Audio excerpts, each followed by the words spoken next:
Chapter 106.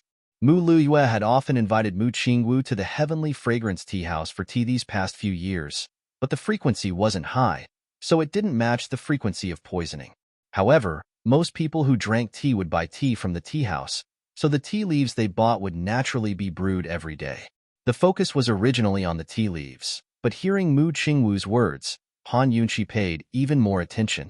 Mu Qingwu recalled for a moment, then seriously said, "Usually, they would bring back a lot of tea leaves. The tea leaves there are much better than other places, and there are many unique varieties." Han Yunqi thoughtfully nodded. She had previously checked the tea leaves that Mu Qingwu had left at home in the military camp, but there was no poison. "Last time, the tea leaves that I checked, were they also bought from the heavenly fragrance tea house?" Han Yunqi asked again. Han Yunqi had already asked this, so if Mu Qingwu still didn't realize that there was a problem with the tea leaves, then he would be an idiot. "Esteemed Wang Fei, you suspect that they poisoned the tea leaves?" Mu Qingwu suspiciously asked. "I can only say that the tea leaves cannot be ruled out. They are much more suspicious than other things," Han Yunqi truthfully said. Mu Qingwu knitted his handsome brows and seriously pondered. After a while, he explained in detail, "I'm quite picky when it comes to tea leaves. The tea from the military camp was all brought by my family. The tea at home, some of it was given by friends, and some of it was given by Luyue." Mu Qingwu said and smiled. "I didn't buy much myself." Han Yunqi also smiled. Generally speaking, people who drank tea didn't buy tea, and people who bought tea didn't drink tea. Mu Qingwu was a noble young general, so how many people were lining up to give him good tea? If this 10,000 snake poison wasn't a slow-acting poison, it would take a long time for it to be administered slowly. She estimated that it wouldn't be easy for them to find clues among the tea leaves that were given by so many people. Fortunately, the poison had a frequency, and they could follow the frequency as a clue. There was no need for Han Yunqi to ask. Mu Qingwu already knew. He added, "The tea given by an outsider is not fixed, so we can basically rule it out." When he said this, he was shocked. He looked at Han Yunqi abruptly and said in a louder voice, "Could it be Luyue?" Han Yunqi already had her suspicions, but she just couldn't say it out loud. Since Mu Qingwu had said it himself, she didn't have to be polite. If the problem really lies with the tea leaves, she's the biggest suspect. Mu Qingwu's face turned pale when he heard this, but he didn't deny anything. Han Yunqi understood his dilemma and said faintly, "Young general, it's just a speculation now. We have to confirm that the tea leaves are poisonous before we can make further speculations. Of course, I believe that your sister absolutely doesn't have the intention to harm you. I'm just afraid that she's being used by someone. After all, she was his biological sister." No matter how straightforward and upright Mu Qingwu was, he still had feelings. When he heard Han Yunqi's words, he raised his head again. "Don't worry, Princess Consort. This one will do his best to cooperate with your investigation." With these words, Han Yunqi was still relieved. She personally poured a cup of tea for Mu Qingwu and continued to ask, "Young general, think about it seriously. Do you still have tea leaves in your house that haven't been checked?" Mu Qingwu didn't think about it. He was very sure. "No." "Then, do you still have the jar of tea leaves that you drank before?" Han Yunqi asked again. Her delicate eyebrows were slightly knitted, just like her expression when she was detoxifying the poison, very serious. Mu Qingwu still shook his head. He had high expectations for tea leaves. Most of the time, the tea leaves would be thrown away before he finished drinking them. This was because even if the tea leaves were well preserved, the taste would still change after a long time. Then, how long will young general drink a jar of tea leaves? Han Yunqi asked curiously. "That's not certain. Different tea leaves have different ways of preservation and time. The longest is 2 months, and the shortest is more than 10 days. Mu Qingwu answered truthfully. Han Yunqi nodded and memorized it in her heart. Then she asked, "Then, does young general remember what tea leaves your sister sent over? What kind of tea leaves were most of them? Where did they come from?" Since they had confirmed this clue, they naturally had to investigate it closely and not let go of any possibility. Mu Qingwu recalled as he answered, "She sent over a variety of tea leaves. As long as there was spring, summer, and autumn tea leaves, she would send them over. Occasionally, She would also send over some flower tea. Flower tea? Han Yunxi didn't understand. Normally, only women would drink flower tea. Strictly speaking, flower tea wasn't tea. Seeing Han Yunxi's suspicion, Mu Qingwu knew that she had misunderstood and hurriedly explained, "It should be floral green tea." She used the natural fragrance of flowers to smoke the tea leaves, so that the tea leaves would have a floral fragrance. When brewed, it would have a floral fragrance. As soon as he said this, Han Yunxi became alert. There was no doubt that the fragrance of this kind of flower tea could hide the smell of many poisons. Does young General remember what kinds of tea leaves he often drinks? Han Yunxi asked. Mu Qingwu thought for a moment, asked for a pen and paper, and wrote down all the tea leaves that Mu Luyue had sent over. Once he wrote it down, it was clear at a glance. Among the tea leaves that Mu Luyue had sent over, the most was green tea, followed by floral green tea, and black tea was the least. White tea and black tea were only sent once or twice. How long can green tea and floral green tea be preserved generally? Han Yunxi continued to ask. Green tea can be preserved for more than a month. If it's preserved well, it can be preserved for 1.5 months. Floral green tea can be preserved for up to 2 months. Mu Qingwu replied. From the looks of it, based on the frequency of poisoning, the target was green tea and floral green tea. Han Yunxi's lips curled into a smile as she asked, "Did your sister buy all these tea leaves from the Heavenly Fragrance Tea House?" Mu Qingwu nodded. Most of them are from the Heavenly Fragrance Tea House. The tea cans all have the Heavenly Fragrance Tea House's logo. However, there are also some that don't have a logo. They should have been given to her by someone else. Given to her by someone else? This matter was a little more troublesome. Han Yunxi wasn't in a hurry. She slowly looked through the clues one by one. She glanced outside and saw that it was already late. If she went out at this time, it would probably be dark by the time she reached the Heavenly Fragrance Tea House. Young General, how about we go to the Heavenly Fragrance Tea House tomorrow morning? I'll listen to esteemed Wang Fei's arrangements. Mu Qingwu was very easy to discuss. Even though there were many matters to attend to in the military, he didn't dare to delay this matter. First, it concerned his own life. Second, His Highness Duke of Qin was watching closely. After arranging a departure time for the next day, Mu Qingwu took his leave. However, Han Yunxi wasn't idle. Green tea, floral green tea, she muttered to herself as she dove into the study. She didn't come out even when the sky was dark. Zhao Mama paced back and forth in front of the study several times, hesitating whether or not she should knock on the door. This mistress hadn't eaten breakfast, lunch, or even lunch. The sky was already dark, and it was almost time for dinner. Zhao Mama couldn't help but bring the food to the door. Zhao Mama was about to knock on the door when Long Fei came in unexpectedly. Seeing this, Zhao Mama put the food to the side and hurried over. She bowed respectfully. "Your Highness." Long Fei was travel-worn. He had probably been busy the whole day.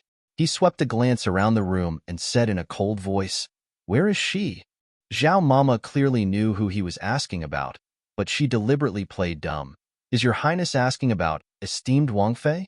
Long Fei's voice suddenly turned cold, but he still said the same two simple words, "Where is she?"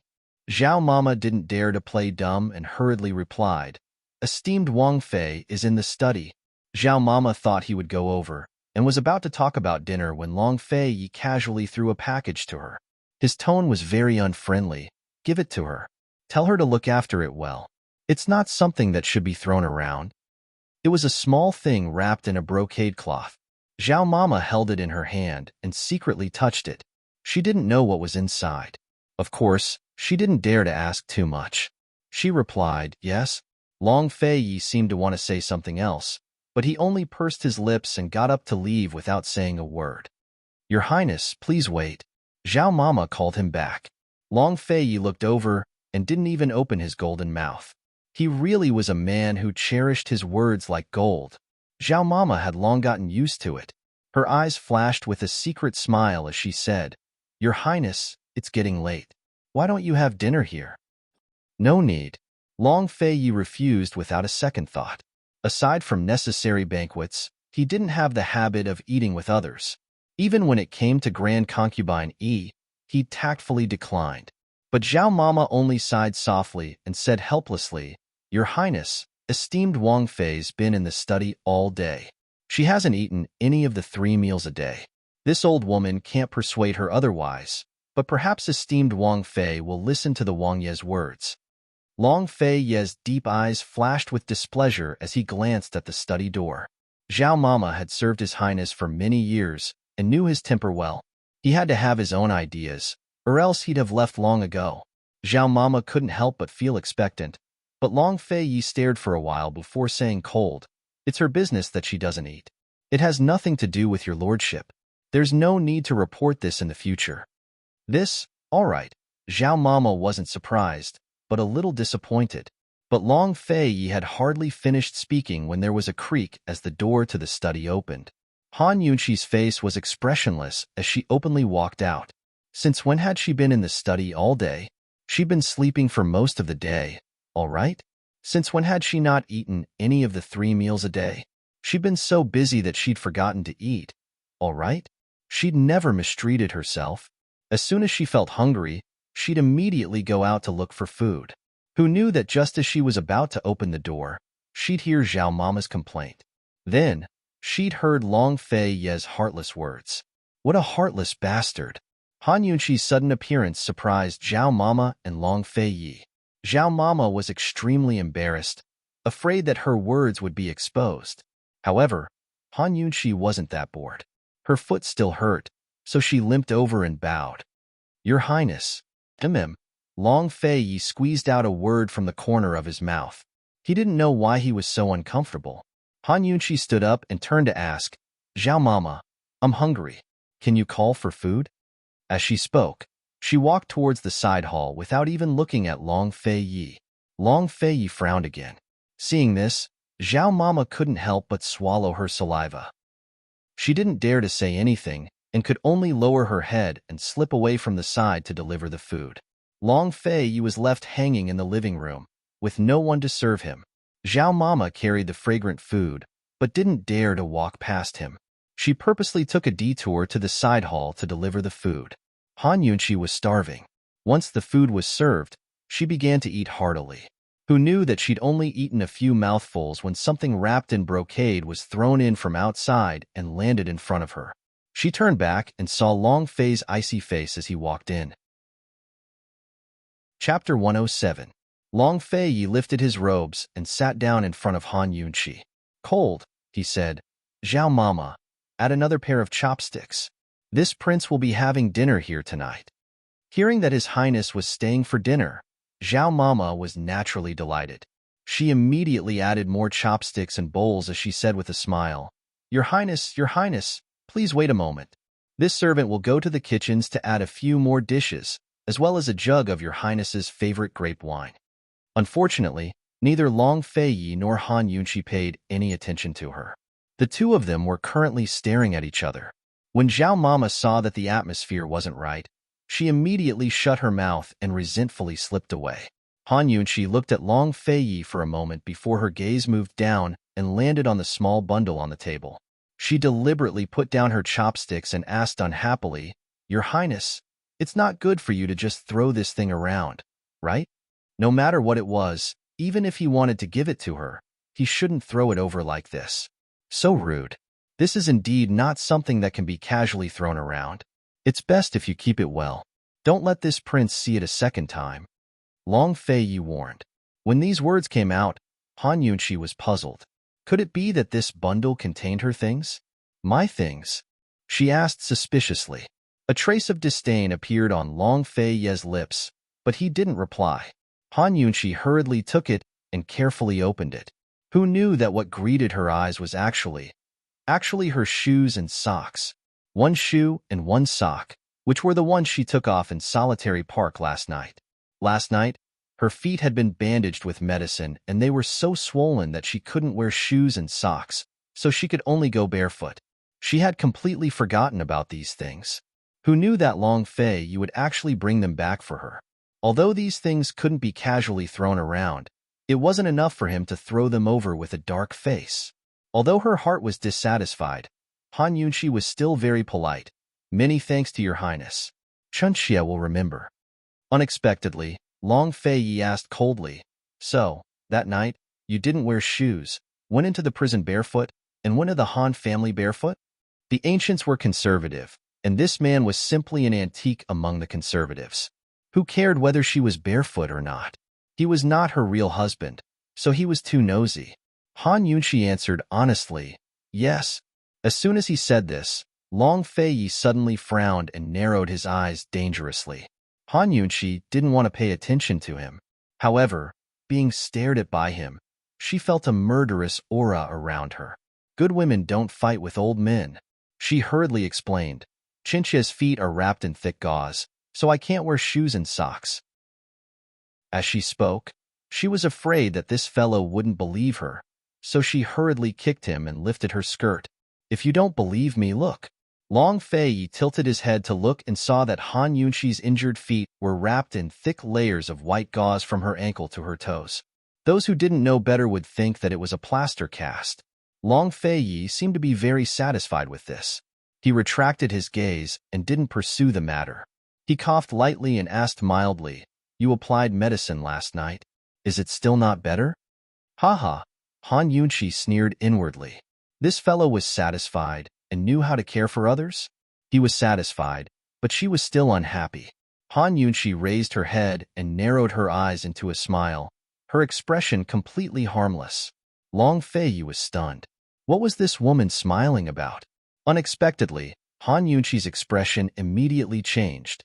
Her face was gloomy as she said coldly, "Thanks to your highness, it won't recover so quickly. Actually, it was just a sprain. Moreover, Long Fei's medicine was quite effective, so it would recover very quickly. However, she had almost been crippled by this fellow last night.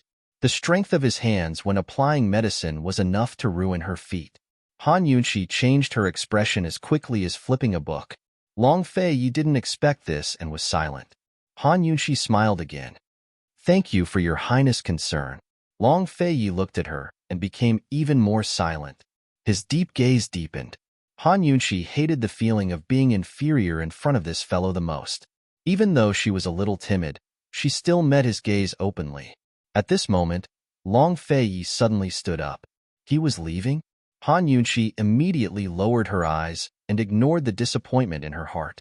So what if she was bold enough to provoke him? Wasn't this fellow always like this? He would either be so domineering that she couldn't say anything, or leave without saying a word. Unexpectedly, Long Fei didn't leave. Instead, he changed his position and sat down beside Han Yunshi. "Feet." His voice was cold as he said one word. Han Yunshi was stunned and blurted out, "What are you doing?" Long Fei didn't answer. Instead, he reached out and picked up her feet, placing them on his thighs. "Let go." Han Yunshi was fierce. She was about to struggle when Long Fei held her down and said in a low voice, "Don't move." Han Yunshi still wanted to struggle, but no matter how hard she tried, she couldn't move. She frowned as she looked at him. She couldn't see his face, but she realized that this fellow's side profile looked better than his face. The lines were so perfect that they looked like they were carved. He was especially cold and handsome. Han Yunshi looked at him and unknowingly quieted down. Long Fei pressed down on Han Yunshi's feet with one hand and used the other to untie the bundles of gauze that were wrapped around Han Yunshi's feet. There were a lot of gauze, at least 20 layers thick. Unlike last night, his movements were much gentler tonight. He untied the layers one by one, and his patience wasn't inferior to that of a professional physician like Han Yunshi. Han Yunshi watched silently. She didn't know why, but when she saw his careful movements, her heart unknowingly became cautious as well. After a while, the gauze wrapped around her ankle and toes were all untied. Last night, this fellow's rough punishment, coupled with the fact that she didn't have a good rest after getting injured, caused her ankle to be even more swollen than last night. Long Fei looked down and his eyes darkened. "Medicine," he said indifferently. Han Yunshi was stunned and blurted out, "What?" "There's medicine in the cloth bundle."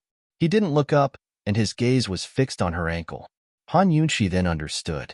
She hurriedly searched the cloth bundle and found a bottle of medicine. It was the same bottle that was used last night. This fellow even brought medicine over. Han Yunxi suddenly regretted being so petty and sarcastic towards him. She didn't dare to look at him. She lowered her head and handed the medicine over. Long Fei opened the bottle and poured some into his palms. He first rubbed it in his palms, then lifted Han Yunxi's ankle with one hand like last night. Only this time, his movements were extremely gentle. The moment his palm touched her ankle, Han Yunxi felt as if the skin on her foot had touched ice. The burning pain disappeared in an instant. She instinctively looked up at him. At this moment, Long Fei was also looking over. When their eyes met, Han Yunxi's ears suddenly burned. She couldn't control it even if she wanted to. Damn it! She cursed herself in her heart, afraid that Long Fei would find out. Does it hurt like this? Long Fei asked indifferently. Han Yunxi immediately shook her head when she got nervous. Actually, it did hurt a little. Long Fei covered her ankle with his other hand and gently placed it on the red and swollen area. He asked again, "How about this?" The cold sensation covered her skin from top to bottom and seeped into her body. It made her tense muscles relax, and there was an indescribable sense of relief. It doesn't hurt. Han Yunxi shook her head again. This time, it really didn't hurt. Long Fei's hand moved up and down, gently rubbing it open. However, just this gentle rubbing caused Han Yunxi to feel as if she had been electrocuted. She couldn't help but have goosebumps all over her body. His palm was warm, and the medicine was cold. The feeling of cold and hot rubbing against each other was indescribably wonderful. Han Yunxi felt as if she couldn't take it anymore. Long Fei was still continuing. His technique was superb. Gradually, his movements expanded and his strength increased. However, Han Yunxi didn't feel any pain.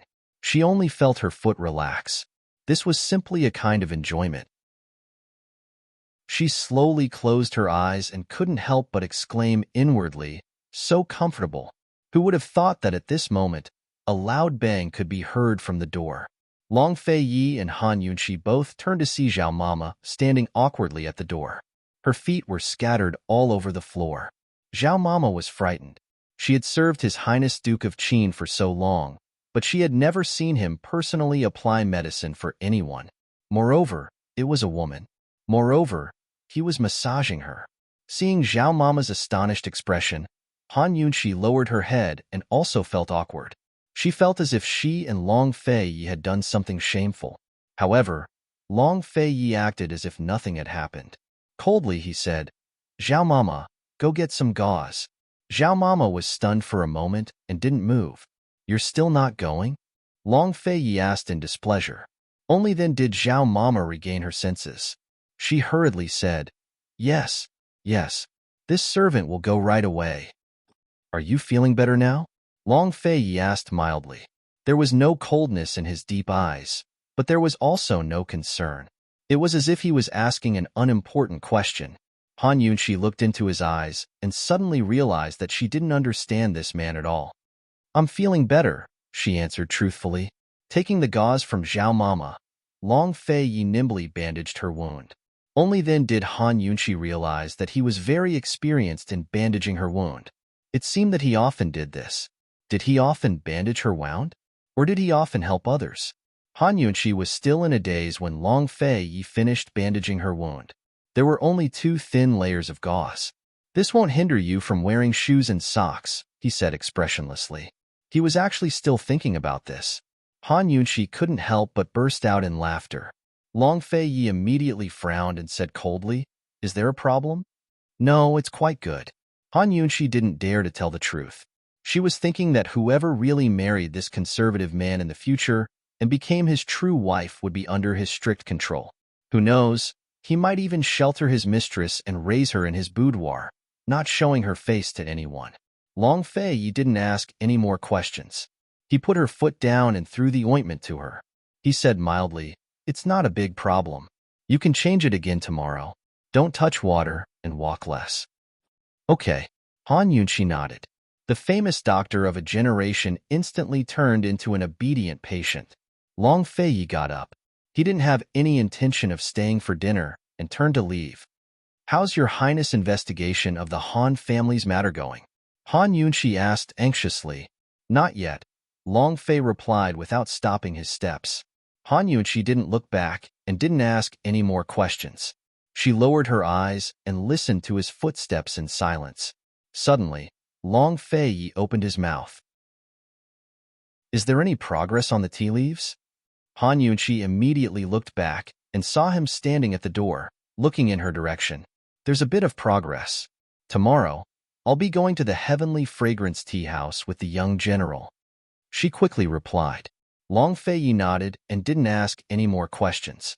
He turned around and left. After his figure disappeared, Han Yunqi slowly turned back to look at the table full of food. She didn't know why she was so happy, but she couldn't help but burst out in laughter. Zhao Mama was baffled as she watched from the side. His Highness didn't stay for dinner, but esteemed Wang Fei was still happy? She timidly asked, "Esteemed Wang Fei, the food is already cold. Do you want this old servant to warm it up?" "No need." Han Yunqi picked up her chopsticks. Her appetite seemed to have improved as she ate in big mouthfuls and drank large mouthfuls of soup. That night, the lights in Long Fei's bedroom were lit the entire time. Han Yunqi leaned against the chaise lounge by the window in deep thought. Unknowingly, she fell asleep. Chapter 108. The next day, before Mu Qingwu arrived, Steward Xia delivered a large pile of tea leaves. Most of them were spring tea leaves, autumn tea leaves, and winter tea leaves. All of them were freshly preserved. Who said that the preservation conditions in ancient times were limited? Seeing the things in front of her, Han Yunqi could only sigh. Since ancient times, there was nothing that couldn't be done with money. Looking at the pots of fragrant tea leaves, she didn't even bother to eat breakfast. She went straight to the study to do her experiments. Just like before, she separated and matched the tea water and tea leaves. She even deliberately used green tea to try a few more times. Unfortunately, the results were very disappointing. Once again, everything failed. There were no surprises.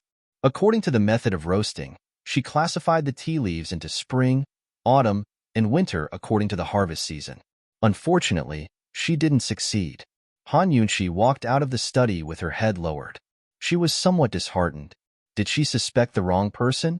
Or did she miss something? The place of origin? Could it be the place of origin? Other than the method of roasting and harvest season, the only other way to classify tea leaves was the place of origin. Thinking of this, Han Yunqi regained her spirit.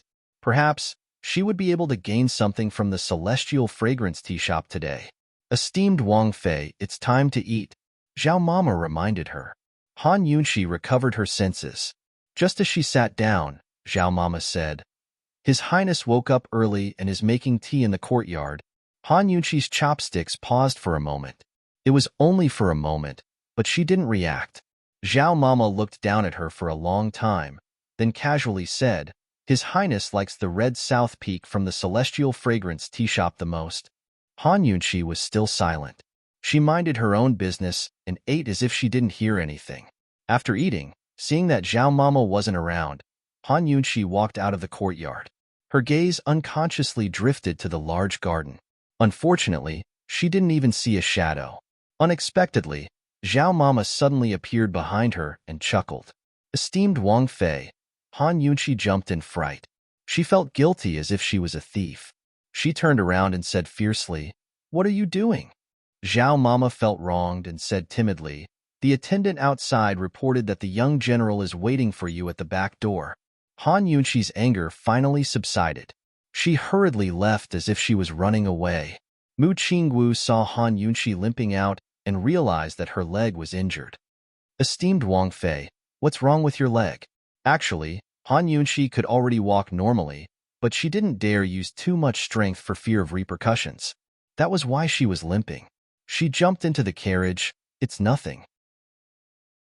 "Wang Fei, why don't we go another day, your leg?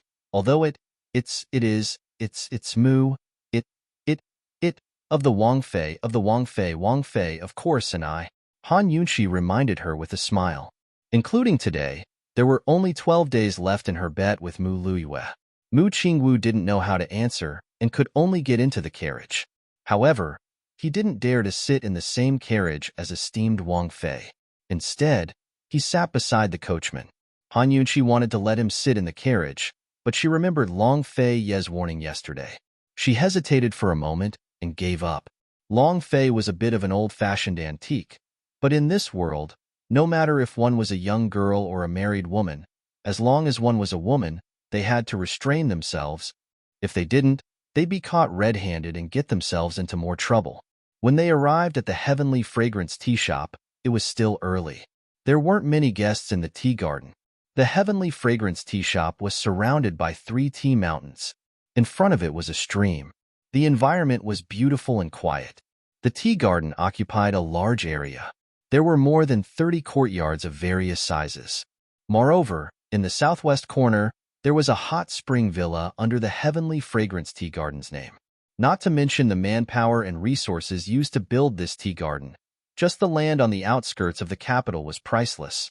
It was said that the owner of the Heavenly Fragrance tea shop was an extremely low-key person. His whereabouts were very mysterious. He was a man with wealth that could rival a country. Even now, no one who came to drink tea had seen him in person. Mu Qingwu had already made an appointment. When he saw the general's carriage, the manservant at the gate didn't dare to stop him. He also didn't dare to neglect him. He immediately led the carriage to a separate courtyard. This courtyard was called the New Rain Courtyard. It was the courtyard that Mu Luiyue had reserved for a long time. It just so happened that she didn't come today. As soon as Han Yunqi got off the carriage, she was drawn in by her surroundings.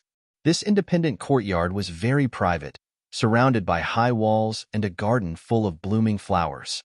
There was even a tea table hidden among the flowers, with incense burning in spirals that seeped into one's nose. Esteemed Wang Fei, be careful. Mu Qingwu signaled with his eyes, and the servant girl immediately came forward to support her. Han Yunqi said that there was no need. She limped along the stone path into the flowers and sat down cross-legged beside the tea table. If it wasn't for the fact that she had something to do, she really wanted to stay here for a few days and relax a bit. If this place was placed in the modern era, it would be the highest level of high-class clubs. It was suitable for secret meetings, and it was even more suitable for lovers. It seems like the Princess Consort likes this place very much. Mu Qingwu also sat down. If there was a pot of good tea, that would be even better, Han Yunqi jokingly said. Today, he'd come to take a look at the tea house, as well as to inquire about Mu Luiyue's spending and social records. Han Yunqi was absolutely certain that Mu Luiyue wouldn't harm her own brother. If someone had borrowed her hands to poison the tea leaves, then the 10,000 snake poison would either come from the Celestial Fragrance tea shop or from the tea leaves gifted by her friends. The Heavenly Fragrance tea garden's tea leaves all had labels. If it was the Heavenly Fragrance tea garden that poisoned them, then it would be too obvious. The culprit wouldn't be that stupid. Han Yunqi was more inclined to believe that it was Mu Luiyue's friends who poisoned them. If it was a friend who gave her poisoned tea leaves, then it must be someone who frequently gave her tea leaves. Since ancient times, giving gifts was a common occurrence. However, this gift wasn't randomly given, and it wasn't randomly accepted. Mu Luiyue, this young miss who spent lavishly on food and clothes, wasn't greedy. She didn't lack a few pots of tea leaves. There must be a reason why she could frequently accept other people's tea gifts. Either the tea leaves were especially good and could capture Mu Luiyue's taste, or the person who gave the tea was someone who had a good relationship with Mu Luiyue.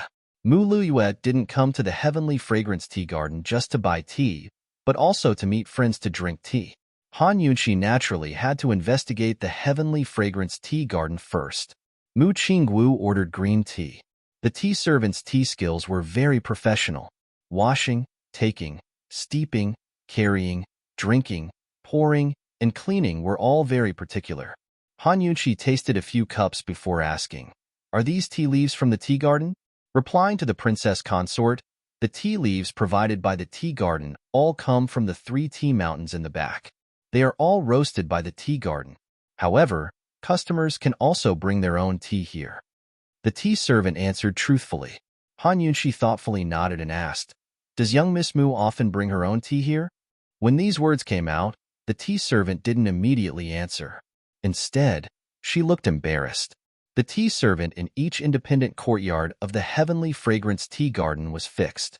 Many of the independent courtyards were reserved by customers all year round. These tea servants became private tea servants and only served fixed people. If it weren't for Mu Qingwu today, Han Yunxi might not have been able to enter this sinew courtyard.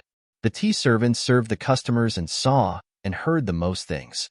Their first duty was to keep the customers' secrets.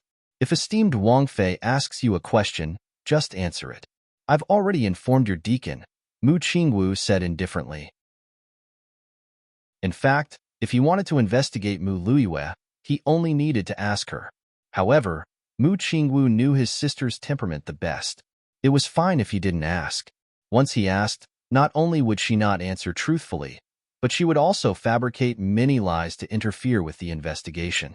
Therefore, he could only bring esteemed Princess Consort to the heavenly fragrance tea garden to investigate. After all, Mu Qingwu was Mu Luiyue's brother. With his words, the tea servant felt much more relieved and immediately answered, replying to esteemed Princess Consort, "Young Miss Mu doesn't bring her own tea every time she comes. When she comes, she drinks the tea from the tea garden. When she comes with friends, it's usually her friends who bring her tea." When these words came out, Han Yunxi and Mu Qingwu immediately became alert. Without a doubt, this situation was very consistent with their speculations.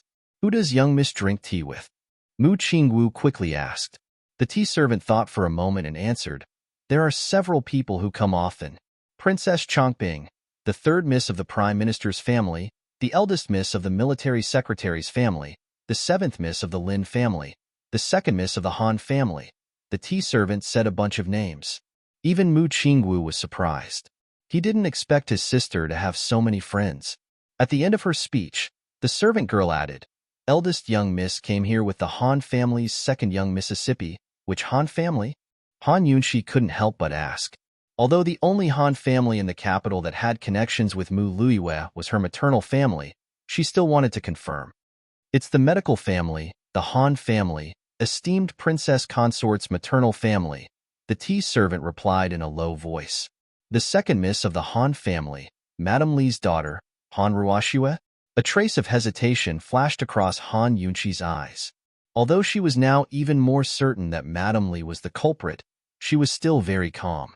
After all, these were all speculations and there was no real evidence. If she locked onto Madame Li now, it was very likely that she would miss other clues and miss the real culprit.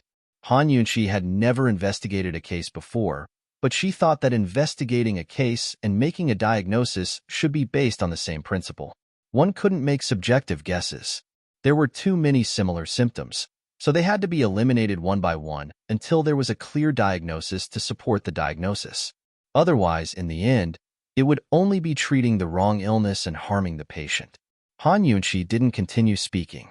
Mu Qingwu, who didn't know Madame Li's suspicions, was much more impartial. He asked seriously, "Among these people, who drank tea with young Miss the most?" The tea servant thought for a moment and shook her head.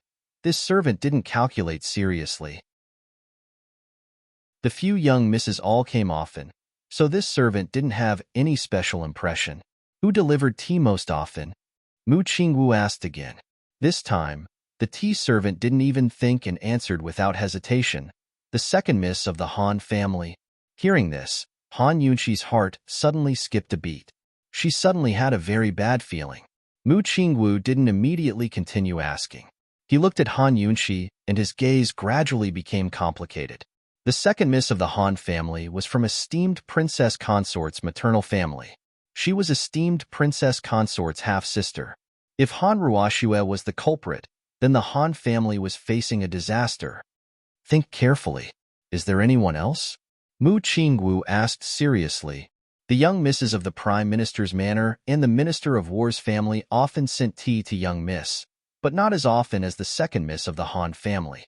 The second miss of the Han family seemed to send tea every time. Young Miss Mu likes the tea from the second miss of the Han family, the tea servant replied.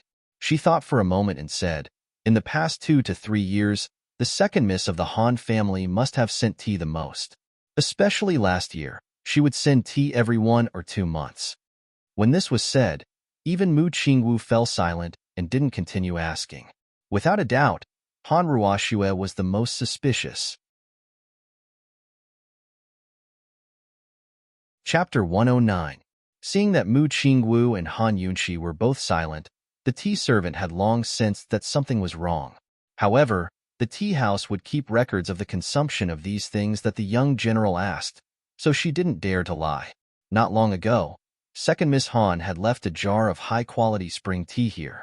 Many influential people who came to drink tea would leave their tea leaves behind, and none of them came back to look for it. Thus, she had a sneaky idea and hid the jar of tea leaves.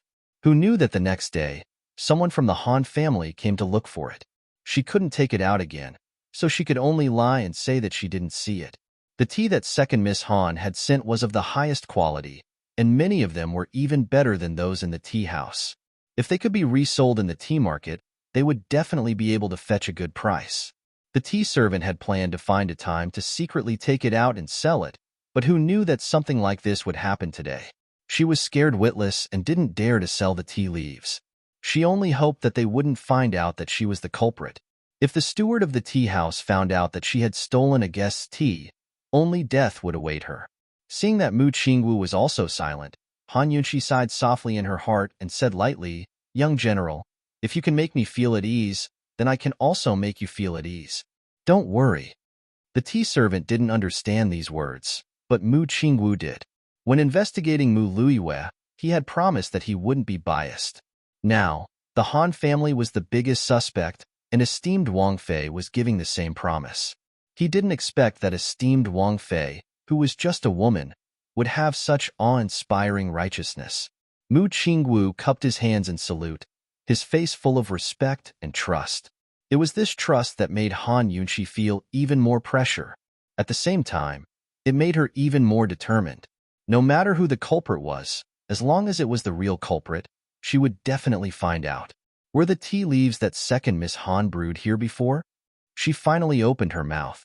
The tea servant shook her head. The tea that second Miss Han brewed was mostly left behind for us to reward after it was opened. The tea that was given to eldest Miss Mu was unopened. Were they the same tea leaves? Han Yunxi asked again. Sometimes yes, sometimes no. It's not certain, the tea servant answered honestly. Are there any left? Han Yunxi continued to ask. The tea servant immediately stood up and soon returned with 2 cans of tea leaves.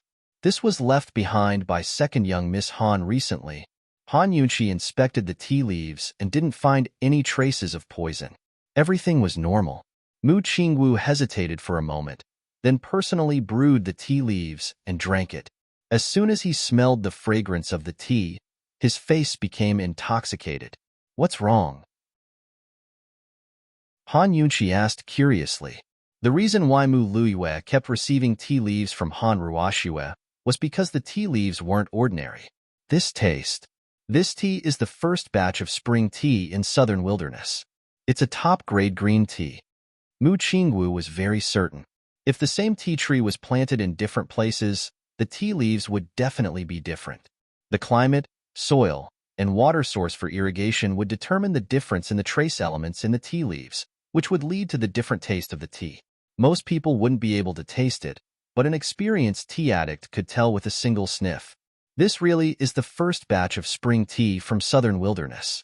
Only the red soil of southern wilderness can produce this kind of green tea. Young General is amazing. The tea servant's face was full of praise. Actually, she really wanted to say that the can that second young Miss Han didn't give away was better than this one. Unfortunately, she didn't dare. Is this tea very rare? Han Yunxi asked in confusion. Esteemed Wang Fei, southern wilderness tea is the most popular, especially spring tea. It's produced in small quantities and is always sold out before it's even picked, the tea servant answered honestly. If it wasn't for the tea and the tea servant's reminder, Mu Qingwu wouldn't have noticed that the green tea he drank most often had a difference in origin. He looked at Han Yunxi with a serious gaze and said seriously, I've been obsessed with this kind of tea for the past 2 to 3 years. Many of the tea that Luiyue sent over were southern wilderness green tea. Southern wilderness green tea? Han Yunxi slightly knit her brows. While Mu Qingwu and the tea servant weren't paying attention, she silently took a few tea leaves and put them into her medical pouch. She also took out a gold needle and some tea water and put them in. Actually, she was putting them into the detoxification system to be broken down. After breaking them down, she immediately came to a different conclusion from before. These tea leaves and tea water had an extremely high iron content. She had broken down 2 batches of tea leaves before and matched the various components of the tea leaves with the 10,000 snake poison, but she had always failed. The first time she analyzed the type of tea, the second time she deeply inhaled the tea leaves from 3 seasons. As for the origin, she had never analyzed it. Could it be the green tea of Nanjiang's spring tea? Han Yunxi couldn't wait any longer. As soon as she analyzed the components of these tea leaves, she immediately began to intelligently mix them in the detoxification system. Her brows were tightly knit, and her face was serious. She was completely focused, hoping to get an accurate answer. Mu Qingwu and the tea servant watched from the side, wondering what had happened to her. "Esteemed Wang Fei, are you all right?" Mu Qingwu asked with concern. After a short moment, Han Yunxi came back to her senses and sighed softly. "I'm fine." All right, she failed again. Southern Wilderness green tea failed, but it wasn't this. Did they misunderstand Han Ruoxue? Or was there a difference between the tea leaves that Han Ruoxue used to brew and the tea leaves that she gave to Mu Luyue? If there was a difference, with Mu Qingwu's level of tea fanatic drinking so often, he would be able to more or less taste it. Han Yunxi hesitated for a moment before waving her hand to have the tea servant and the surrounding maids withdraw. Once they left, Mu Qingwu hurriedly asked, "Esteemed Wang Fei, did you discover something? Is there any difference between the tea leaves that Luyue gave you and other tea leaves?" Han Yunxi asked seriously. Mu Qingwu knew why esteemed Wang Fei asked this question, but he didn't know how to give her a clear answer. "Esteemed Wang Fei, this is hard to say. Tea leaves of the same origin, season, and variety. As long as they are normally roasted and preserved, the taste won't be too different. However, there are many subtle differences." Mu Qingwu paused for a moment before continuing. "Tea leaves of the same origin. Whether they were given by Luyue or someone else, Luyue's tea would be better. It's mainly in the roasting and preservation techniques. Of course, sometimes it's also related to the water, utensils, and time used to brew the tea. These are all hard to say." Han Yunxi understood Mu Qingwu's words as soon as she heard it. It was obviously impossible to find an answer from these uncertain and changeable factors. Just the roasting techniques alone had many subtle differences. Where were they going to find them one by one? Han Yunxi originally wanted to find the recipe for the poisonous tea leaves and then follow the recipe to find evidence. Now, it seemed that if they followed this trail, they wouldn't be able to find anything even after a long time. She organized her thoughts, put aside the various influencing factors, and returned to the suspicious point of the tea leaves. If they were sure that the suspicious point was the tea leaves, they only had one way to go now, and that was to find the poisonous tea leaves. However, at this juncture, the culprit might have already been prepared. How could it be so easy to find the poisonous tea leaves? If they gave up on this suspect, then they could only start from the suspect. Han Yunxi's considerations were exactly what Mu Qingwu was thinking. Seeing Mu Qingwu's serious expression, she smiled. "Young general, this trip was fruitful. There's no progress in the tea leaves, but at least, we've confirmed the suspect. Actually, based on today's clues, Han Ruoxue's suspicions were not small. In addition, her discovery at Third Madam's place made her even more suspicious." Han Yunxi didn't mention Long Fei Ye's involvement in this matter. After all, this matter involved a spy in Northernly, and Long Fei Ye had always been investigating in secret. She silently hoped that Long Fei Ye would be able to find other clues. Mu Qingwu didn't expect that today's investigation would lead to the Han family's second miss. When he returned, he had to report to His Highness Duke of Qin immediately. He thought that it wouldn't be difficult for His Highness Duke of Qin to investigate the Han family's third branch, Madame Li, and the second Miss background. This matter was related to the Northernly spy case and couldn't be made public. He also couldn't reveal it to esteemed Wang Fei. The two of them undoubtedly focused on the suspect and placed their hopes on Long Fei Yi, but the other didn't know. Mu Qingwu nodded. "Don't worry, esteemed Wang Fei. The general's estate will definitely investigate this matter as soon as possible. If there's any news, we'll inform you immediately. If I have any progress, I'll let you know." Han Yunxi was especially honest. Mu Qingwu was stunned. Could it be that this master wanted to personally investigate the Han family? One had to know that she was the Han family's daughter who had married out. It wasn't good for her to frequently return to her maternal home. Secondly, as Qin Wangfei, there were some things she had to consider. Esteemed Wangfei, according to this official's opinion, you should. Before Mu Qingwu could finish his words, Han Yunqi lazily stood up. Let's go. We'll go buy some tea. Her mind was a bit messy. She wanted to empty her mind and didn't want to talk about this case for now. Mu Qingwu couldn't persuade her anymore. So he asked, what kind of tea does esteemed Wangfei like? You can have the tea servant bring it over. I heard that the Red South Peak here is pretty good. I have to personally go up the mountain to pick it? Han Yunqi thought that she had to bribe Long Fei Yi and have him quickly investigate the Han family's third branch. With that fellow's efficiency, he would definitely have news in 3 or 4 days. If he made a mistake, she still had a few days to adjust. Esteemed Wangfei really knows what's good. Heavenly Fragrance Tea House's Red South Peak is exclusively for the imperial family. It's not for sale. Mu Qingwu smiled as he said. Han Yunqi was a bit disappointed. So you're saying that I can't buy it? This official can't buy it, but esteemed Wangfei is a member of the imperial family, so naturally you can buy it. I just don't know if this official will be able to bask in esteemed Wangfei's glory today? Mu Qingwu asked jokingly. After interacting with each other several times, he had unknowingly become much more relaxed. He was no longer as respectful and reserved as before. However, he didn't notice it himself. Han Yunqi's interest was immediately piqued. Then let's go. Under the guidance of the tea servant, Mu Qingwu and Han Yunqi arrived at the back of the mountain. This was where the Red South Peak was planted. The rows of trees were tightly packed together, and only one person could pass through at a time. Although the tea trees weren't tall, they weren't short either. Once they stood inside, they would be covered in half of their bodies. Under the guidance of the tea master, Han Yunqi quickly grasped the technique of picking tea leaves. She walked with Mu Qingwu into the tea trees. After all, they were on a mountain path and Han Yunqi's foot was injured. Mu Qingwu didn't have time to pick tea leaves.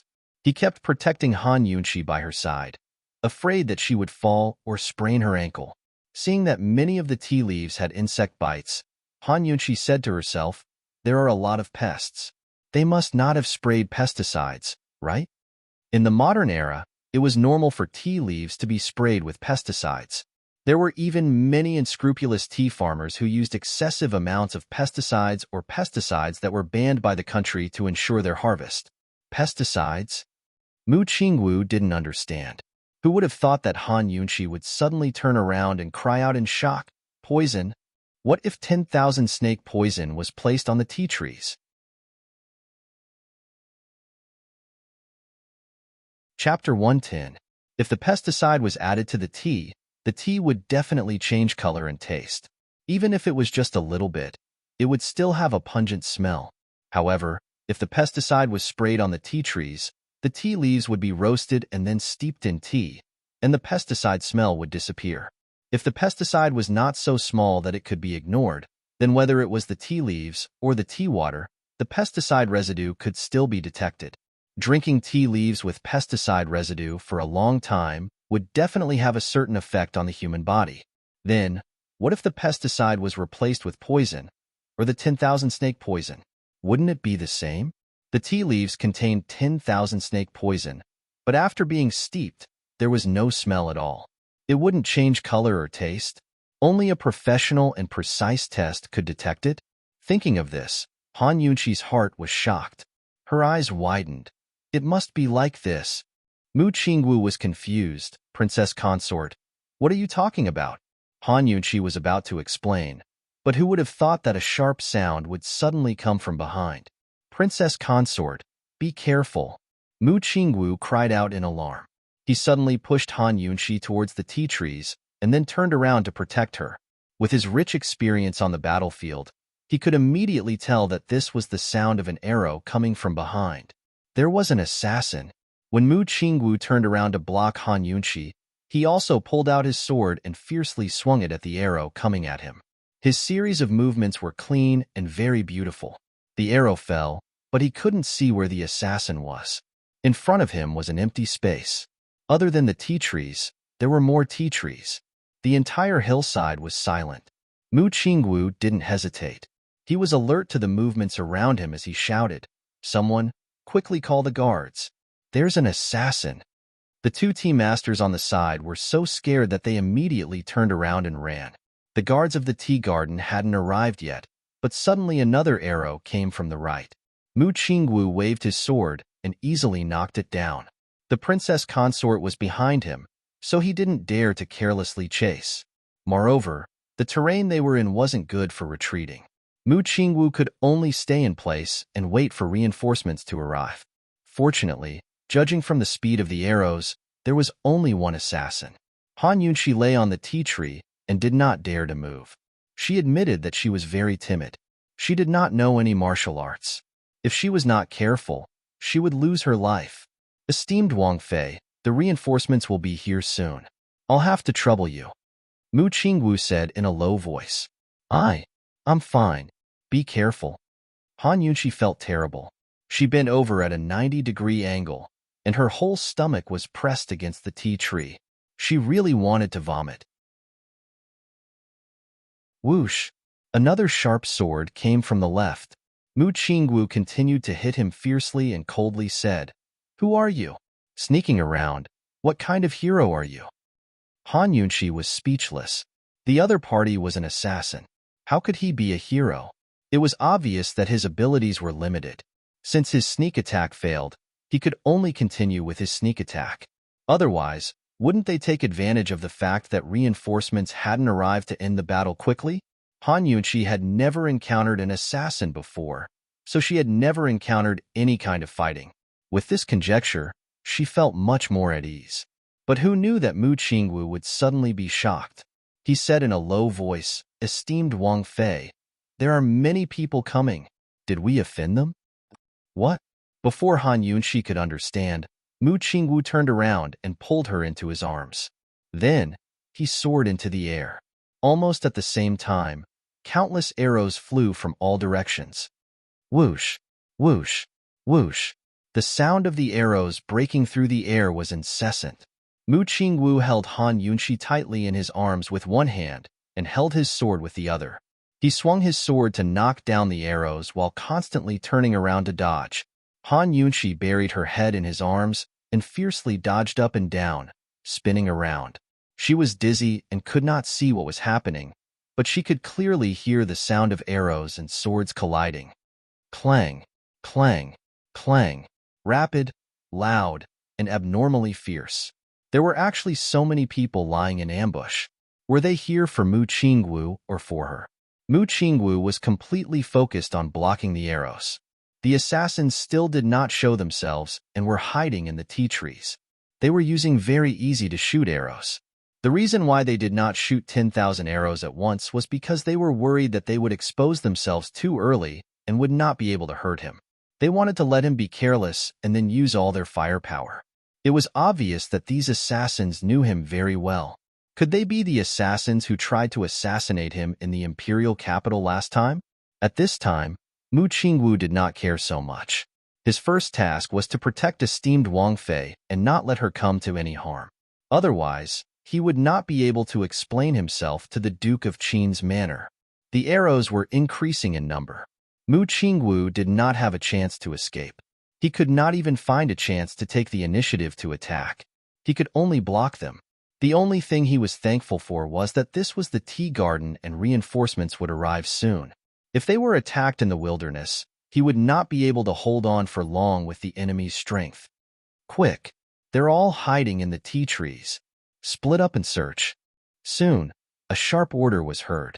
It was none other than the manager of the tea garden and the representative of the manor lord, Guard Shangguan. He was in his early 40s with a mustache and a solemn face. He jumped out and flew into the air with his sword drawn to support Mu Qingwu while giving the order. Following that, a large group of black-robed guards also flew down from the mountain top.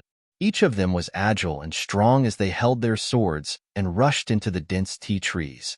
When the reinforcements arrived, there was a strange whistle and the arrow attack stopped.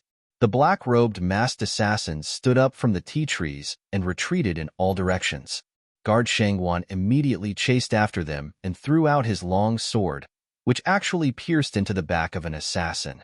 He chased after them and pulled out his sword, knocking down a few crossbow bolts that were shot at him.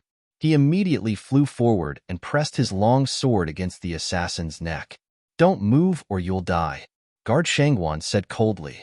In this situation, of course, he had to keep the assassin alive. Capturing one alive was more important than killing everyone. But unexpectedly, the assassin did not turn around. He silently took the initiative to approach and slit his neck against the blade. He committed suicide. Guard Shangwan was shocked. He couldn't care less and chased after the surrounding assassins. The guards of the tea house had already started fighting with the assassins in all directions. The sound of weapons clashing could be heard one after another. Mu Qingwu also wanted to chase after them and capture one alive to interrogate, but he endured it. He had to protect the princess consort. He protected Han Yunxi away from the battlefield and landed on a small flat ground. As soon as he landed, he immediately let go and said seriously, "Princess consort, I'm sorry to offend you. It's fine, it's fine. It's all thanks to you." Han Yunxi patted her chest in panic. She originally thought that there was only one assassin. Who knew that there would be so many ambushes? Fortunately, there were reinforcements. Otherwise, no one would know how she and Mu Qingwu died. Looking at the fierce fighting below, Mu Qingwu still did not dare to be careless. He constantly paid attention to the situation around him. Soon, another batch of reinforcements arrived. They surrounded the entire mountainside from the outside, leaving the assassins no place to escape. The assassins gradually retreated and gathered in the center. They did not give up attacking. They stood back to back and continuously shot arrows, forcing the guards of the tea garden to carefully block them. Han Yunxi and Mu Qingwu watched, worried that Guard Shangwan could not capture them alive. "Young general, these people are coming for you, right?" Han Yunxi asked in a low voice. She knew that she had offended many people, but those grievances were not worthy of her enemies to go to such lengths to assassinate her. One had to know that the crime of assassinating the princess consort was very serious. A light punishment would be the execution of the whole family. A heavy punishment would be the death of the entire family. "Yes, they know me very well," Mu Qingwu said indifferently, his gaze not leaving the battlefield. But who knew that at this moment, Han Yunxi suddenly heard a beep-beep-beep sound? The frequency of this warning sound told her that there was poison rapidly approaching and should be behind her. Han Yunxi did not recover her senses for a moment and unconsciously turned her head to look behind her. "Ah!" Han Yunxi screamed loudly. She did not know where she got the strength from, but she fiercely pushed Mu Qingwu away. Mu Qingwu did not expect this and was directly pushed to the ground. Almost at the same time, a sharp sword came from behind and stabbed at the position where Mu Qingwu was just standing. If Han Yunxi did not push him away, the consequences would be unimaginable. He was actually able to approach without a sound and almost take Mu Qingwu's life, and Mu Qingwu didn't even notice? What kind of expert was this? The person holding the sword behind him was actually a female assassin in black. Without a doubt, her martial arts were above Mu Qingwu's. She instantly approached and grabbed Han Yunxi's hand. "Let go of me. Let go." Han Yunxi screamed as she fiercely struggled in fear. So this group of assassins' target was not Mu Qingwu, but her. No one had expected such a thing to happen. This female assassin was a true assassin. Everything else was a cover. Even Guard Shangwan looked over and was stunned. However, Mu Qingwu's reaction was very fast.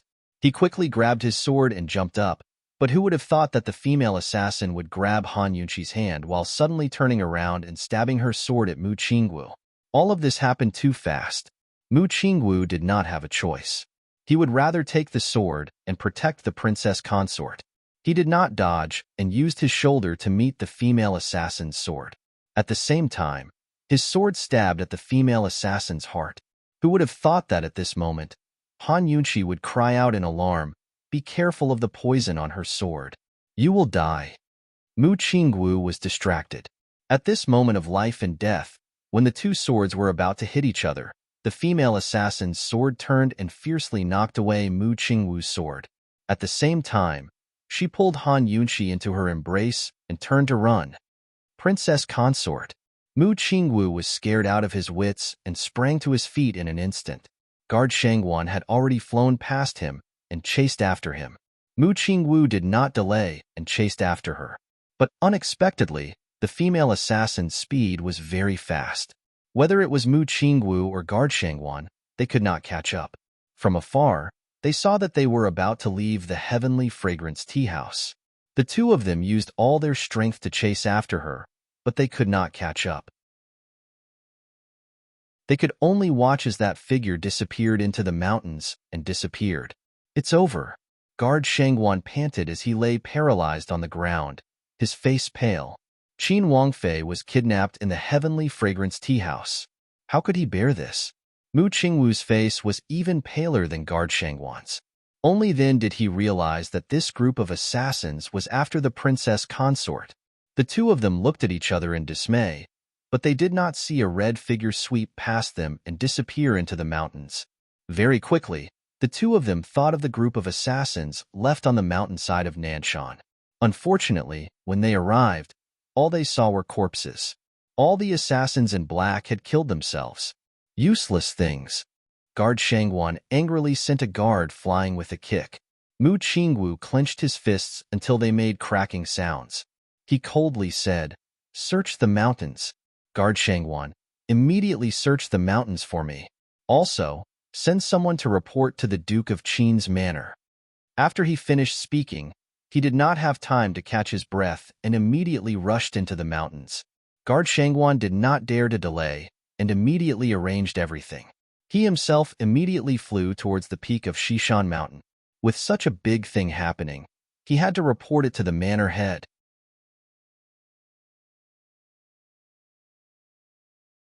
Chapter 111. Han Yunqi was tightly held by the female assassin. No matter how she struggled, the female assassin remained unmoved. This group of assassins understood Mu Qingwu very well, yet they were targeting her. Could it be that these assassins had something to do with the 10,000 snake poison that Mu Qingwu was afflicted with? They knew that she was investigating the source of the 10,000 snake poison, so they kidnapped her? Other than this reason, Han Yunqi couldn't think of a second one. She was someone who cherished her life very much. She was able to calmly analyze the situation because she was certain that the female assassin wouldn't kill her. If they wanted to kill her, why would they kidnap her? The female assassin had plenty of opportunities to end her life with one strike. Since it was a kidnapping, they must have a request. Thus, she was temporarily safe. At this moment, Han Yunqi's ears were filled with do-do-do sounds. Not only was there poison on the female assassin's sword, she also hid quite a few poisons on her body. It looked like she was someone who was good at using poison. Her martial arts were also so good. Could it be that she was the leader of Northern Li's spies? Thinking of this, Han Yunqi pretended to struggle. She grabbed the female assassin's arm and used her fingernails to pierce it. Who knew that the female assassin would immediately lower her head and disdainfully taunt, "Han Yunqi, put away your little tricks. There's nothing great about it, humph." She knew that Han Yunqi had poisoned her, but she didn't stop her. As she spoke, she glanced at her arm. At this moment, the poison in Han Yunqi's fingernails had already seeped into her skin, but she didn't have any reaction at all. How could this be? Han Yunqi's face was filled with shock. It had to be known that she had used ant poison. It was this medicine that had tormented Han Yunqi until he hovered between life and death. Those who were poisoned would feel intense pain at the beginning. Very quickly, they would feel as if their arm was being bitten by thousands of ants. The person wouldn't die from the poison, but they would be clawed until they were neither human nor ghost, living a life worse than death.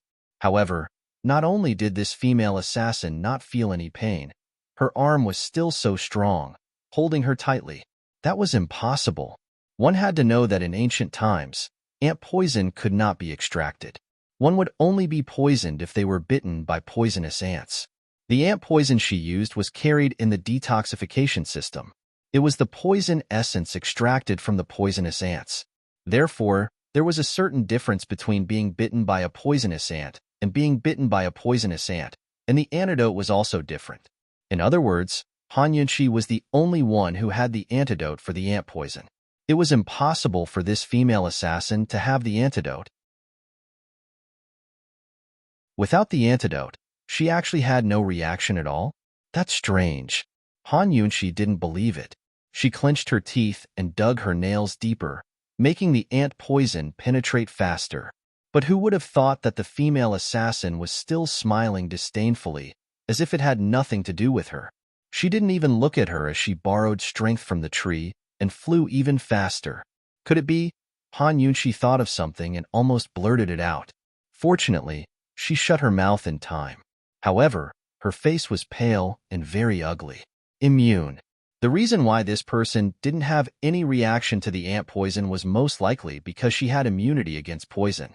There was a type of person who had immunity against poison, so they wouldn't be poisoned. Those who were born with immunity were few and far between. Even if they were born with it, they would only be immune to one or two types of poison. But for those who were injected with various antibodies to develop immunity, then there was a possibility that they would have immunity against a large type of poison.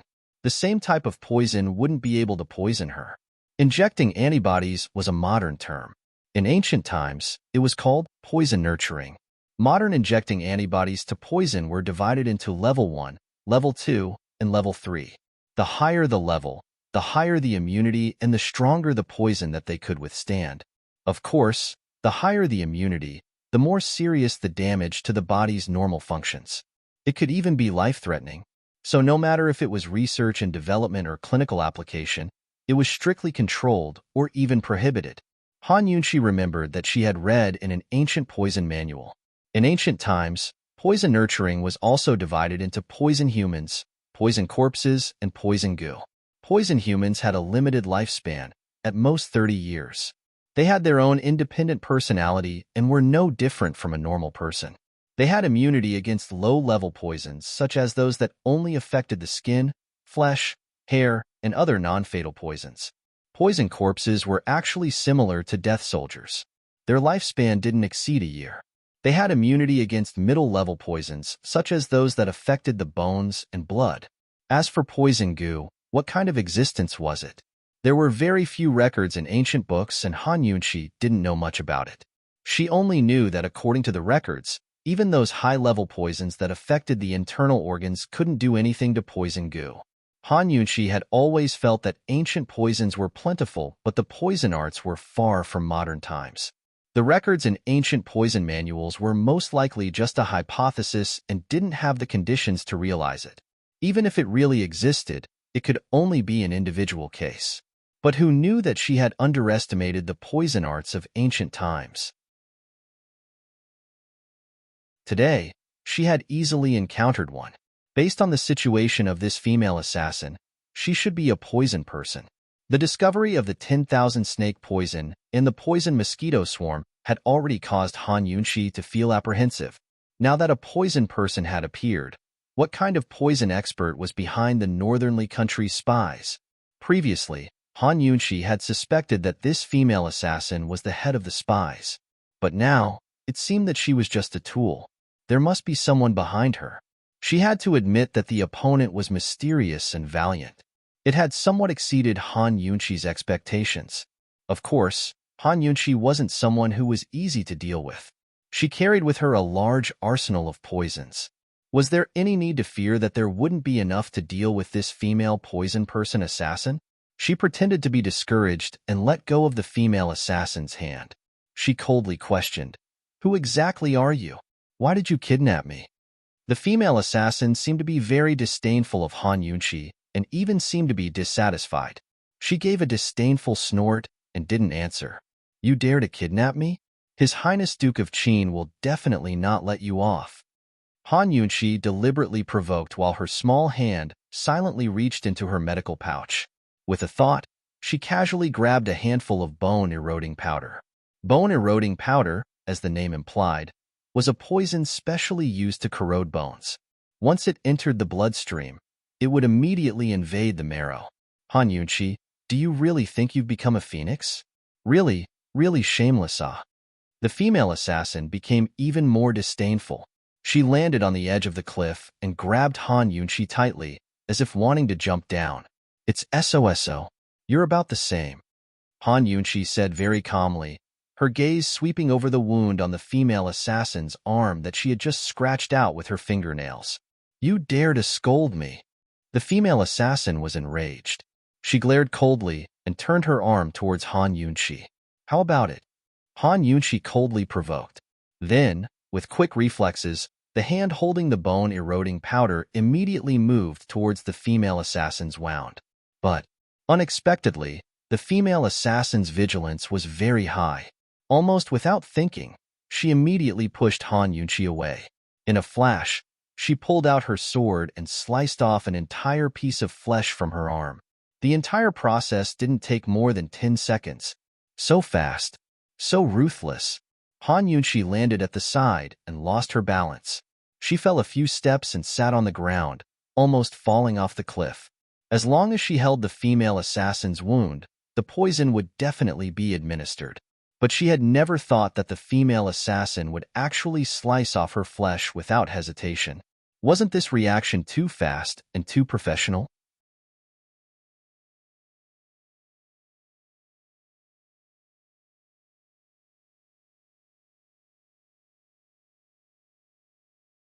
Chapter 112. After Han Yunqi's incident, the Celestial Fragrance Tea Shop had been sealed off.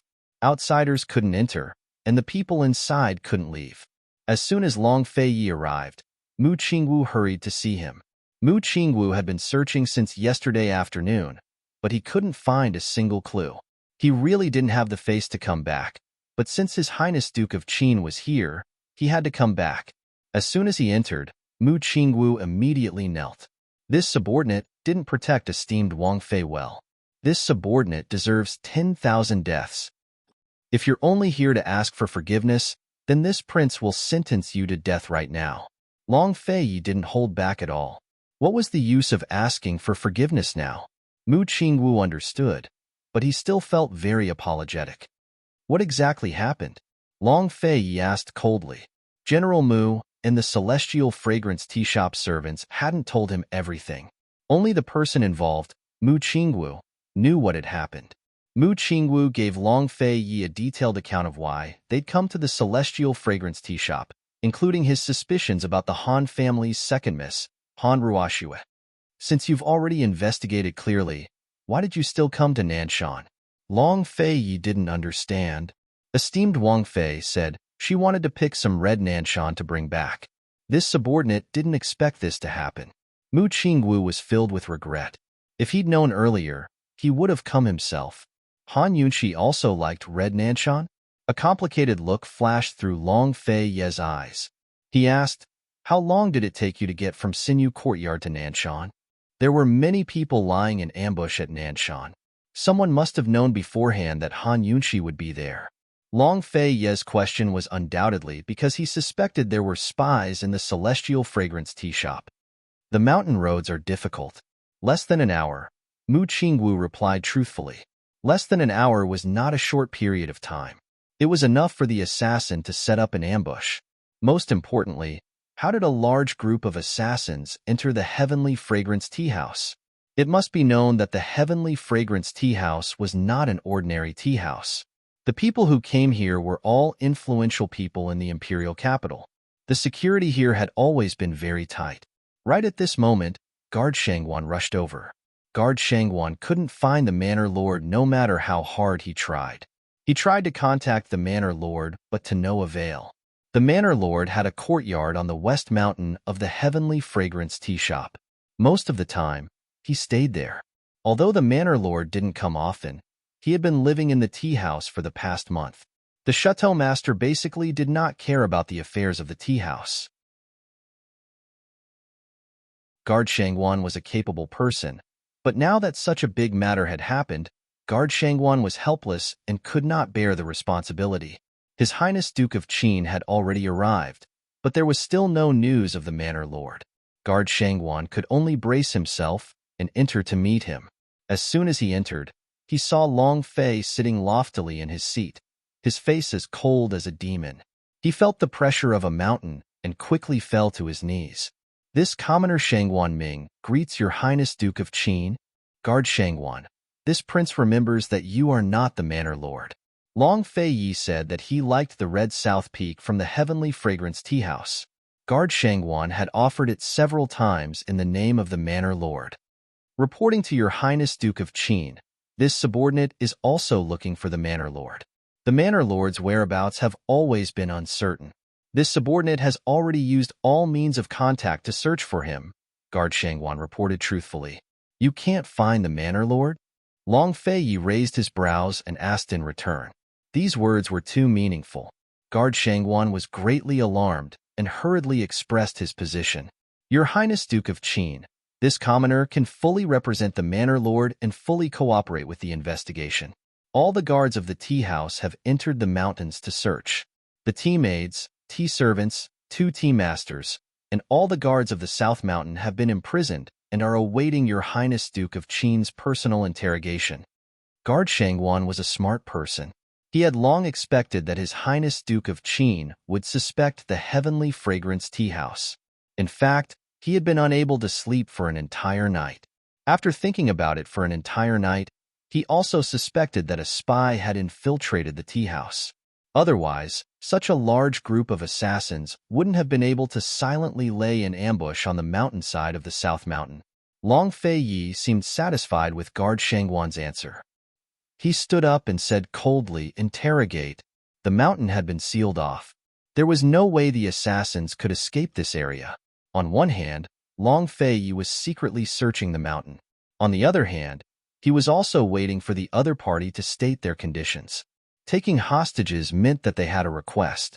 He wasn't afraid of anything else. He was only afraid that the other party wouldn't make a move. As long as the other party made a move and had a request, he would definitely be able to find Han Yunqi. Of course, if they could uncover the Heavenly Fragrance Tea House's spy, their advantage would be even greater. However, the faster, the better.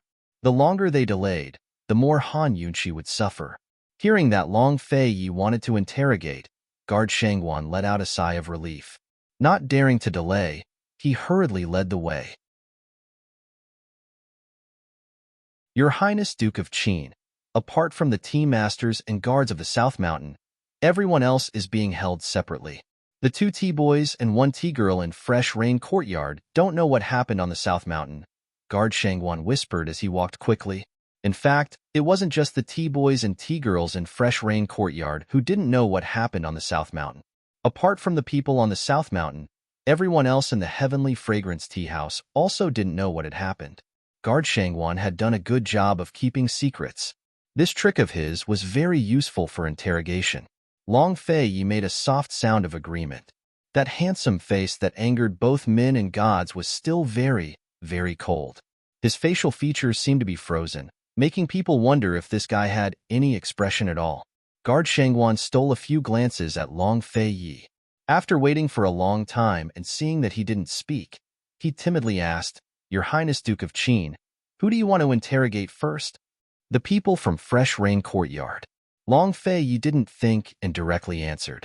As soon as Long Fei Yi arrived at the interrogation room, 2 tea boys were brought in.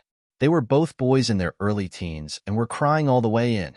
As soon as they entered and saw the situation in the room, the 2 children were immediately frightened and couldn't help but bawl loudly.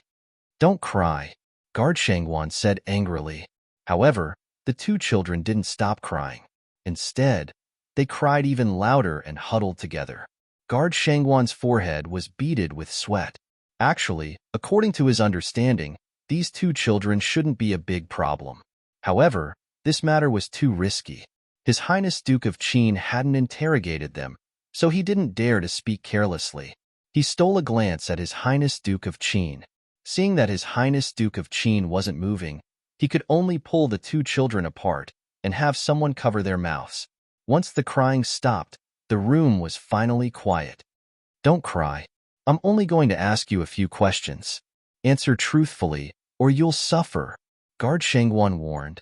Unexpectedly, Long Fei Yi suddenly said, "There's nothing to ask. If you don't confess, I'll drag you out and bury you." At these words, the 2 children were so frightened that their faces turned white. They had only been crying, but now they started to struggle violently. Guard Shangguan let go of one of the children's mouths. Unexpectedly, the child cried loudly, "Wah! I confess. I confess." Confess? He was going to confess? Qin Wangfei's kidnapping on Nanshan hadn't been made public. What did this child know? What was he going to confess? Could it be that he really was a spy? Guard Shangguan and Mu Qingwu looked at each other in disbelief. Long Fei was also somewhat puzzled, but he still didn't say anything. Unexpectedly, the child cried, "I confess. I confess." Sister Bai Lu betrayed eldest Miss Mu. Wah! It was Sister Bai Lu who didn't follow the rules. We didn't know anything, wah? This, Guard Shangguan slapped his head in confusion, but Long Fei Yi and Mu Qingwu immediately understood. The tea servant, Bai Lu, had violated the rules and answered many of Mu Qingwu and Han Yunqi's questions. The tea boys had overheard and thought that this was what they were questioning. Long Fei Yi pinched his brows with one hand and waved the other. Without saying anything, he motioned for Guard Shangguan to take the children away. Guard Shangguan was baffled. Mu Qingwu hurried over to explain and personally untied the two tea boys. He said in a low voice, "Take them out and comfort them. Bring the tea servant here." Guard Shangguan finally understood after hearing the explanation. As for why Mu Qingwu and Han Yunqi were investigating Mu Luiyue, although he was curious, he didn't dare to ask and quickly sent them away. Once the tea servant, Bai Lu, was taken out of the cell, she couldn't help but tremble. She was flustered and didn't know what had happened on Nanshan. She didn't know why Guard Shangguan had imprisoned her. After receiving Her Highness and the young general yesterday, she went to rest. She originally wanted to secretly dispose of the tin of tea leaves, but who knew that before she could do so, she heard that something had happened on Nanshan. All the entrances to the tea house were sealed. Everyone in the tea house was in a panic. Everyone asked around, but no one knew what had happened on Nanshan. Not long after, the guards rushed into the house and took her away by force. No matter how much she begged or cried, the guards didn't tell her why. Last night, she tossed and turned in bed, unable to sleep. No matter how she thought about it, something was wrong. Other than secretly hiding the tin of spring tea left behind by second young Miss Han, she didn't do anything wrong. However, even if the matter of her stealing the spring tea was discovered, it couldn't have caused such a big commotion and sealed off the entire tea house. It was just a tin of tea leaves. After the Han family came to ask about it last time, they didn't come again. Even before Divine Dr. Han was imprisoned and the Han family was defeated, with the Han family status, it wouldn't be enough for Guard Shangguan to seal off the tea house and search the whole tea house. Bai Lu wasn't an inexperienced tea boy. She had been in the Heavenly Fragrance Tea House for nearly 10 years and worked her way up from a tea boy to a tea servant. She was dedicated to serving the rich and powerful. Even if she wasn't smart, she had become smart after hearing so many things. She knew that things weren't that simple. It shouldn't have much to do with that tin of spring tea. However, no matter how much she racked her brains, she still didn't know what wrong she had done to be imprisoned. Other than her, was there someone else who was imprisoned? Were the guards taking her to be interrogated now? Was Guard Shangguan going to interrogate her personally? Would they torture her? But what did they want to interrogate her about? Bai Lu was full of uneasiness. When she saw the interrogation door, she couldn't help but shrink back. She whimpered softly, "My two lords, what exactly is going on?" The guards didn't dare to make a sound and directly dragged Bai Lu in. Bai Lu almost fell. When she steadied herself and looked up, she gasped. She saw a godlike man sitting high up in front of her. His face was as cold as frost, and his whole body exuded the intimidating aura of a king. Bai Lu had seen many rich and powerful people, but she had never seen such a noble and domineering man. She was already flustered, and now her mind was blank. This man, who was he? Suddenly, Guard Shangguan kicked her legs from behind. Bai Lu knelt down abruptly. Only then did she regain her senses and see Guard Shangguan and Mu Qingwu at the side. Guard Shangguan learned from Long Fei Yi and didn't say much. He directly questioned her coldly, "Bai Lu, are you going to confess?" Probing the truth with falsehood, falsehood with falsehood. If Bai Lu was innocent, She wouldn't be able to confess anything even if she wanted to. However, if she knew something, then the result was very exciting.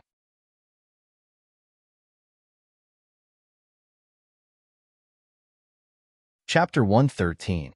Confess or Not? Hearing this question, by Elvie's heart skipped a beat. She originally thought that Guard Shangwan would at least say something or ask something. This way, she would know what exactly happened and be able to deal with it. But who knew that Guard Shangwan's first sentence would be for her to confess? What did she have to confess? Did they know anything? Other than stealing the tea leaves, what else did she have to confess? By LV lowered her head, her heart thumping wildly. She was so nervous. Should she confess?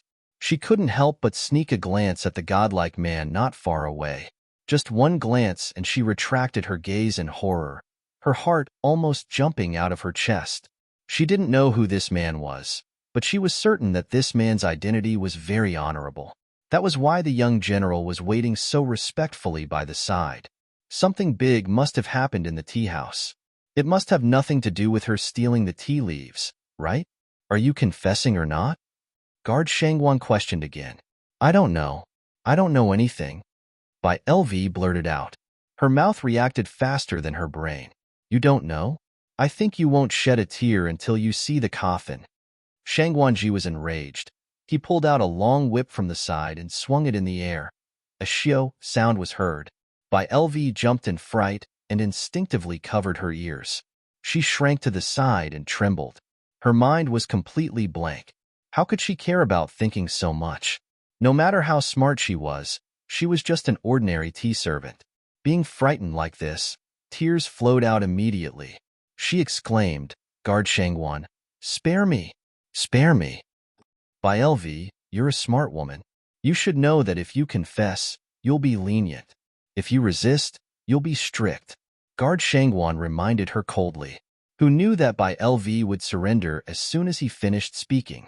She trembled, her lips and teeth chattering. I confess. I confess, I'll confess everything. Seeing this, Long Fei Ye's gaze turned cold. He finally sized up this tea servant. Speak. Guard Shangwan was nervous. He didn't expect that she would really confess after being forced. Bai Lu's lips trembled as she watched, unable to utter a complete sentence for a long time. Mu Qingwu was burning with anxiety. He strode over and didn't care about the other party's woman. He grabbed Bai Lu's collar and said angrily, Speak? I stole the customer's tea leaves. Bai Lu's words were intermittent, but before she could finish, Mu Qingwu and Guard Shangwan were stunned. Stealing tea leaves? Mu Qingwu released Bai LV in shock. Bai LV could finally breathe normally. She crawled to Guard Shangwan's feet and hugged him tightly, begging, Guard Shangwan, please spare me. I beg you. I'm still hiding that can of tea leaves in my room. It's still unopened. I'll return it to second young Miss Han. I'll go apologize to her. Please spare me. Perhaps, if Bai Lu had been calmer, she would not have confessed. However, how could she remain calm when faced with Guard Shangwan's whip? She had never encountered such a terrifying situation. Her thoughts were in a mess, and her mind was blank. She could only confess. Guard Shangwan felt really humiliated. He didn't expect that instead of finding out about the Nanshan incident, he would find out about such a scandal. He shook his head and looked at Bai Lu with furrowed brows. He didn't know what to say. Had he been too busy this year and neglected to discipline this bunch of servants? How embarrassing. Guard Shangwan, spare me, spare me. I won't dare to do it again. I really won't. Guard Shangwan, you, shut up. Guard Shangwan was so angry that he suddenly shouted. Bai Lu was so frightened that she immediately quieted down. Guard Shangwan braced himself and looked timidly at Long Fei Yi. Unexpectedly, Long Fei Yi was interested and asked coldly, You had second young Miss Han's tea leaves? Bai Lu only felt that this cold voice was deep and husky and rather pleasant to the ear. It was like the sound of a guqin that could tug at one's heartstrings. She was entranced and didn't realize that Long Fei Yi was asking her a question. What are you waiting for? His Highness Duke of Qin is asking you a question. Guard Shangguan rebuked angrily. Only then did Bai Lu snap out of her daze and look at Long Feiyi in disbelief. His Highness Duke of Qin? Heavens, he was actually His Highness Duke of Qin. No wonder. No wonder this man was as honorable as the god of the night. His Highness Duke of Qin was a man who existed like a god. Bai Lu was stunned once again. She stared blankly at Long Feiyi and didn't answer for a long time. This gaze reminded Long Feiyi of Han Yunqi. Only, that woman's eyes were much prettier. Long Feiyi was extremely annoyed, and his expression grew colder and colder. Mu Qingwu knew his temperament and hurriedly asked, "Was second young Miss Han's tea leaves meant to be given to Luyue?" "Yes, no." Bai Lu was somewhat incoherent. "Is it true or not?" Mu Qingwu was annoyed. He thought that His Highness Duke of Qin's hatred for love-struck women was reasonable. This servant isn't sure. Second young Miss Han brought those tea leaves over. She forgot to take them when she left. In the past, she would always give the tea leaves she left there to Miss Mu. This time, she left without giving them away. I don't know if she forgot to give them to her," Bai Lu hurriedly explained. Hearing this, Mu Qingwu was shocked and hurriedly asked, "Where are they?" Afraid that Mu Qingwu wouldn't believe her, Bai Lu emphasized, "This servant didn't touch them. They're in this servant's room." Mu Qingwu was both surprised and delighted. He didn't expect to find out something like this. After all, he and esteemed Wang Fei had already given up on finding the poison tea leaves. Who knew that they would find them at this critical juncture? According to their conjecture, the tea leaves that second young Miss Han gave to Luyue were most likely poisoned. As long as they could detect the poison in this jar of tea leaves, all the mysteries surrounding the 10,000 snake poison would be easily solved. This accident could be considered a silver lining in the midst of misfortune.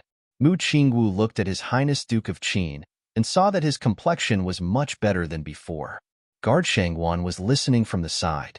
Although he didn't know what was going on, he was very quick-witted and immediately ordered someone to find the tea leaves. As for Bai Lu, she was so frightened that she even confessed about the tea leaves. She definitely wasn't a traitor. Guard Shangguan didn't dare to ask His Highness Duke of Qin. He gave Mu Qingwu a look, asking how to deal with her. "Lock her up for now and await trial," Mu Qingwu said seriously. He wasn't referring to the kidnapping case, but the 10,000 snake poison case. If the tea leaves were found to be poisoned, Bai Lu would be a witness. Of course, Guard Shangguan didn't know the hidden meaning in his words. Very quickly, the tea leaves that Bai Lu had secretly hidden were found and brought over. It was an oval white porcelain jar about 5 inches tall. There was no label on it, and it was sealed very well. Mu Qingwu knew what was going on as soon as he saw the sealed opening. He remembered that Luyue had given him many good teas that were sealed like this.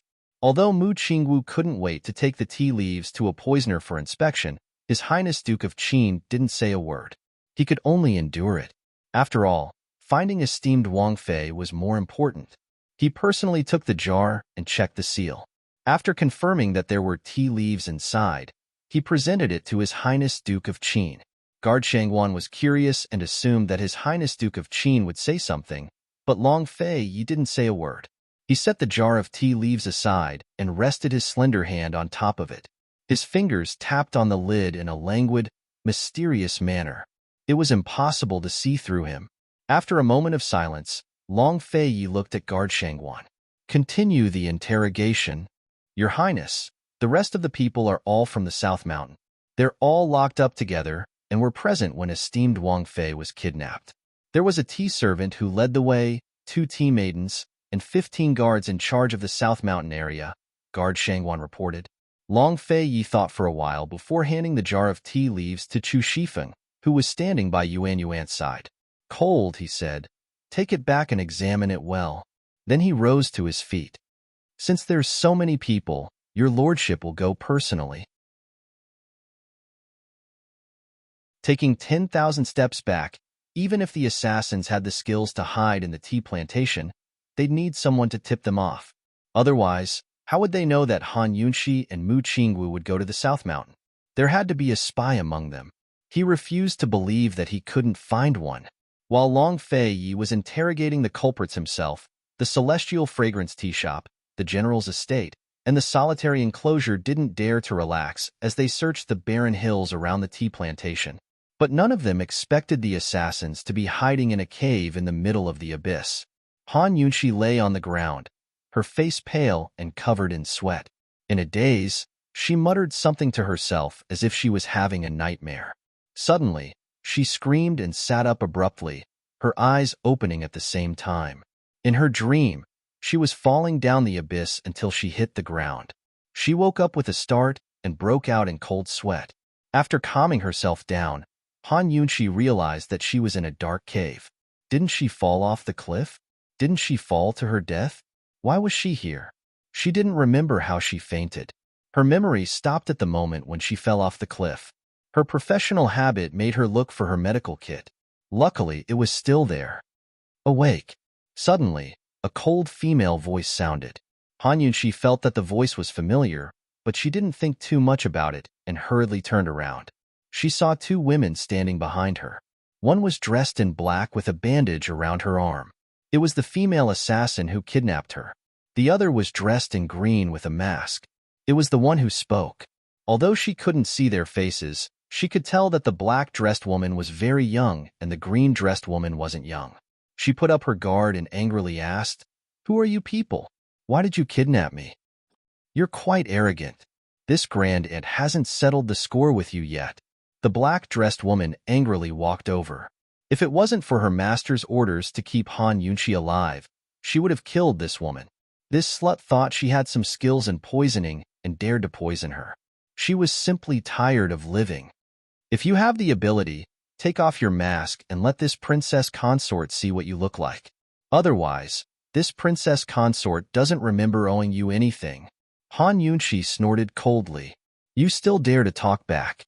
The black-dressed woman said as she walked over and suddenly raised her hand to slap her fiercely. Who knew that Han Yunxi raised her hand to block and the poison needle hidden in her hand stabbed into the black-dressed woman's palm.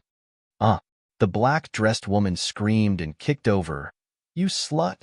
If you know what's good for you, then let me go. Otherwise, I guarantee that you will die from the poison within an hour." Han Yunxi said coldly. Even if she had fallen into their hands, she wasn't someone who could be bullied. The black-dressed woman looked at her palm and said disapprovingly, "Just a small poison, and you dare to take it out to disgrace yourself." Who knew that Han Yunxi was even more disapproving as she laughed sarcastically, "Just a mere poison man. What's there to be arrogant about?" When these words came out, the black-dressed woman and green-dressed woman were shocked. Han Yunxi actually knew about Poison Man?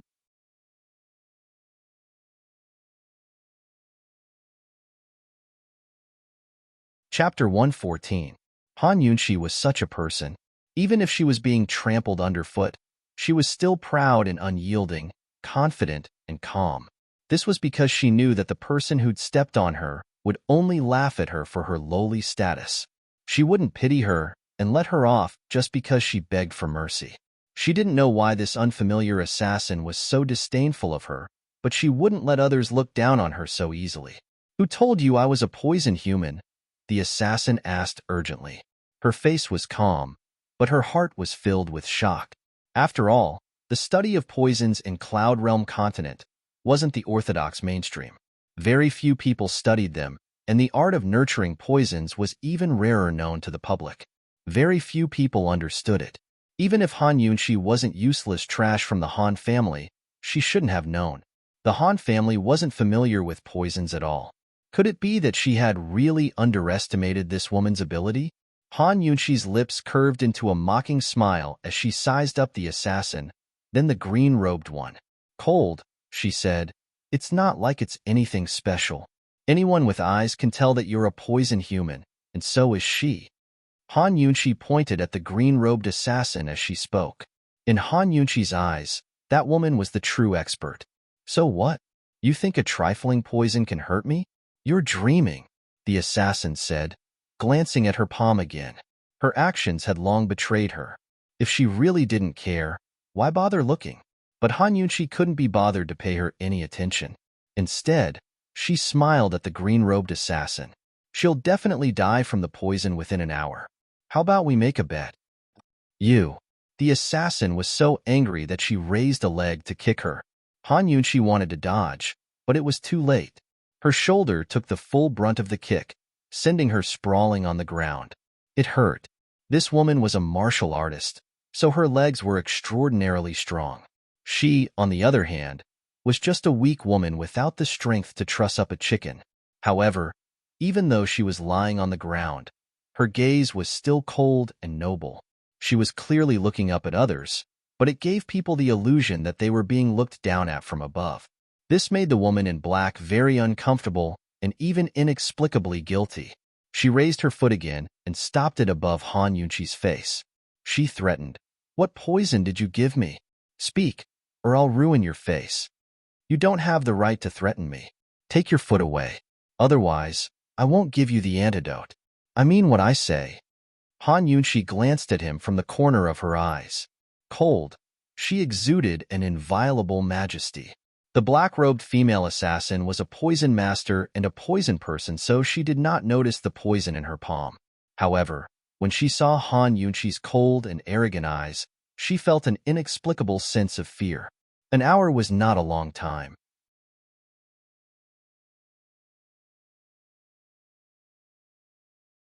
"Even if I die, I will drag you down with me." The black-robed female assassin's gaze turned vicious. The feeling of being threatened by a hostage was extremely unpleasant, but Han Yunqi insisted on angering her as she chuckled and said, "If you want to die, I won't stop you. Your master ordered you to kidnap me, so she must have a request. Why would she let me die?" She knew that there was someone above these two people, and the most terrifying poison master, a poison master who knew how to raise poison. "You." The black-robed female assassin was extremely irritable as she raised her hand to slap her again. However, this time, the green-robed female assassin immediately pulled her hand. "Enough, you go back and report. Master will definitely have the antidote for Black 7, she said unhappily. "I won't. If she doesn't take out the antidote today, I will definitely not let her off." The black-robed female assassin roared angrily as she fiercely shook off the green-robed female assassin's hand. Master ordered them to kidnap Han Yunqi firstly because Han Yunqi was investigating the poisoning of Mu Qingwu. Secondly, it was because Master had taken a fancy to Han Yunqi's poison skills and wanted to take Han Yunqi under his wing for his own use. Her poison skills hadn't made any progress over the past few years, causing the gap between her and Qingyi's skills to grow wider and wider. The master already disliked her very much. Once Han Yunqi submitted to the master, it was very possible that she'd gradually replace her position. Once the master didn't need her anymore, she'd be used for experiments. After all, the master had been trying to raise poison corpses all these years. Now that she went back empty-handed to ask Master for the antidote for Black 7, it would only make Master even more disappointed and was no different from digging her own grave. No, she would definitely not allow this to happen. "Hey Shah, the entire mountain outside has been surrounded. Now is not the time for you to mess around," Qingyi reminded in a deep voice, extremely dissatisfied. "I don't care. I want the antidote." As Heisha spoke, she actually pulled out her long sword without warning. Han Yunqi did not expect this and was so shocked that she hurriedly retreated. She did not expect that Heisha actually dared to make a move. According to her understanding, the group of spies in northernly country was tightly organized and disciplined. It was unlikely that they would go against the orders of their superiors. Why did this woman in black hate her so much? Qingyi immediately pulled out her sword and chased after her. Clang! Her sword hit Heisha's blade, but Heisha casually swung it away like it was easy. Qingyi chased after her again, but who knew that Heisha's sword tip was deflected and actually hit Qingyi's long sword. Qingyi's poison skills were higher than Heisha's, but her martial arts were far inferior to her. Heisha arrived in front of Han Yunqi in 2 or 3 steps. The tip of her sword was against her neck and she roared, "Antidote!" Han Yunqi did not want to give it to her. This was her only chance, her only bargaining chip. God knows why these two people kidnapped her. "Are you giving it to me or not?" Heisha said sternly. She increased her strength, and the tip of her sword really pierced into Han Yunqi's flesh. So painful. Han Yunqi had always been amenable to coaxing but not coercion. She was still hesitating at first, but now she frowned and also refused. She said coldly, "No." He Sha's eyes narrowed into a straight line, exuding a dangerous aura. Because she held her sword too tightly, her whole long sword was trembling. Han Yunqi also narrowed her eyes and stared at her coldly. The two confronted each other, and the atmosphere was tense. "Hey Sha, think carefully. Do you want to go back and lower your head to His Highness, or die here? You only have half an hour." Qingyi reminded her sternly. Even someone as calm as her was agitated. He Sha's hand slightly stiffened and seemed to be wavering. But who knew that at this moment, Han Yunqi suddenly moved forward and let the tip of the sword pierce deeper. Blood gushed out all of a sudden. He Sha, who was still hesitating, immediately withdrew her long sword. She was so scared that she broke out in a cold sweat. She shouted angrily, "Han Yunqi, you lunatic! If you have the guts, kill me. If you don't, then get lost." Han Yunqi said coldly. "You." He Sha was speechless. She admitted that she had lost in the end. His Highness had not even subdued Han Yunqi, and she had lost first. "Han Yunqi, you win." Sheathing her long sword, He Sha's face was full of unwillingness. She turned and left angrily, disappearing into the cave in an instant. Han Yunqi took out a gauze and covered her neck. Although she fought for a breath, it was a pity that she had no bargaining chip. She never thought that their Highness would be nearby. She could see their Highness in less than half an hour. With He Sha's speed, half an hour was not too far. Since he was nearby, why didn't he come to meet her? Why did he kidnap her? And how far was this place from Heavenly Fragrance Tea House? Long Fei Yi should know that she was kidnapped, right? Would he come to save her? Or, all right, she herself knew that this was a great opportunity for Long Fei Yi to get rid of his betrothed Qin Wangfei. Seeing Han Yunqi calmly treat her own wound, Qingyi's eyes flashed with admiration. No wonder Master would risk everything to kidnap this Qin Wangfei. Compared to He Sha, this girl was much more outstanding. Han Yunqi unhurriedly treated her wound, then looked towards Qingyi. Coldly, she asked, "Speak. Why did you invite me here?" Qingyi couldn't help but smile at her words. "Han Yunqi, who did you learn your poison skills from? If you want to discuss this with me, why don't we return to the Heavenly Fragrance Tea House? We can slowly chat," Han Yunqi replied mildly. "You're very smart." Qingyi wasn't mocking her, but affirming her. "You were the one who used the 10,000 snake poison?" Han Yunqi seized the chance to ask. Qingyi didn't answer, but walked towards the entrance of the cave. Han Yunqi immediately followed and asked, "How many more people do you have lying in ambush in Tianing?"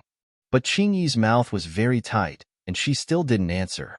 Han Yunqi was about to ask when two black-robed, masked assassins walked in from outside the cave and blocked Han Yunqi's path. "You're waiting for someone to come? For your master?" Han Yunqi asked again. Unexpectedly, Qingyi didn't answer, but ordered, "Tie her up and throw her in the innermost part of the cave." Compared to this green-robed female assassin, Han Yunqi wanted He Sha to stay. This woman was simply airtight. She couldn't get anything out of her, nor could she find a chance to escape. Very quickly, she was tied up and thrown into the innermost part of the cave. What was Qingyi waiting for?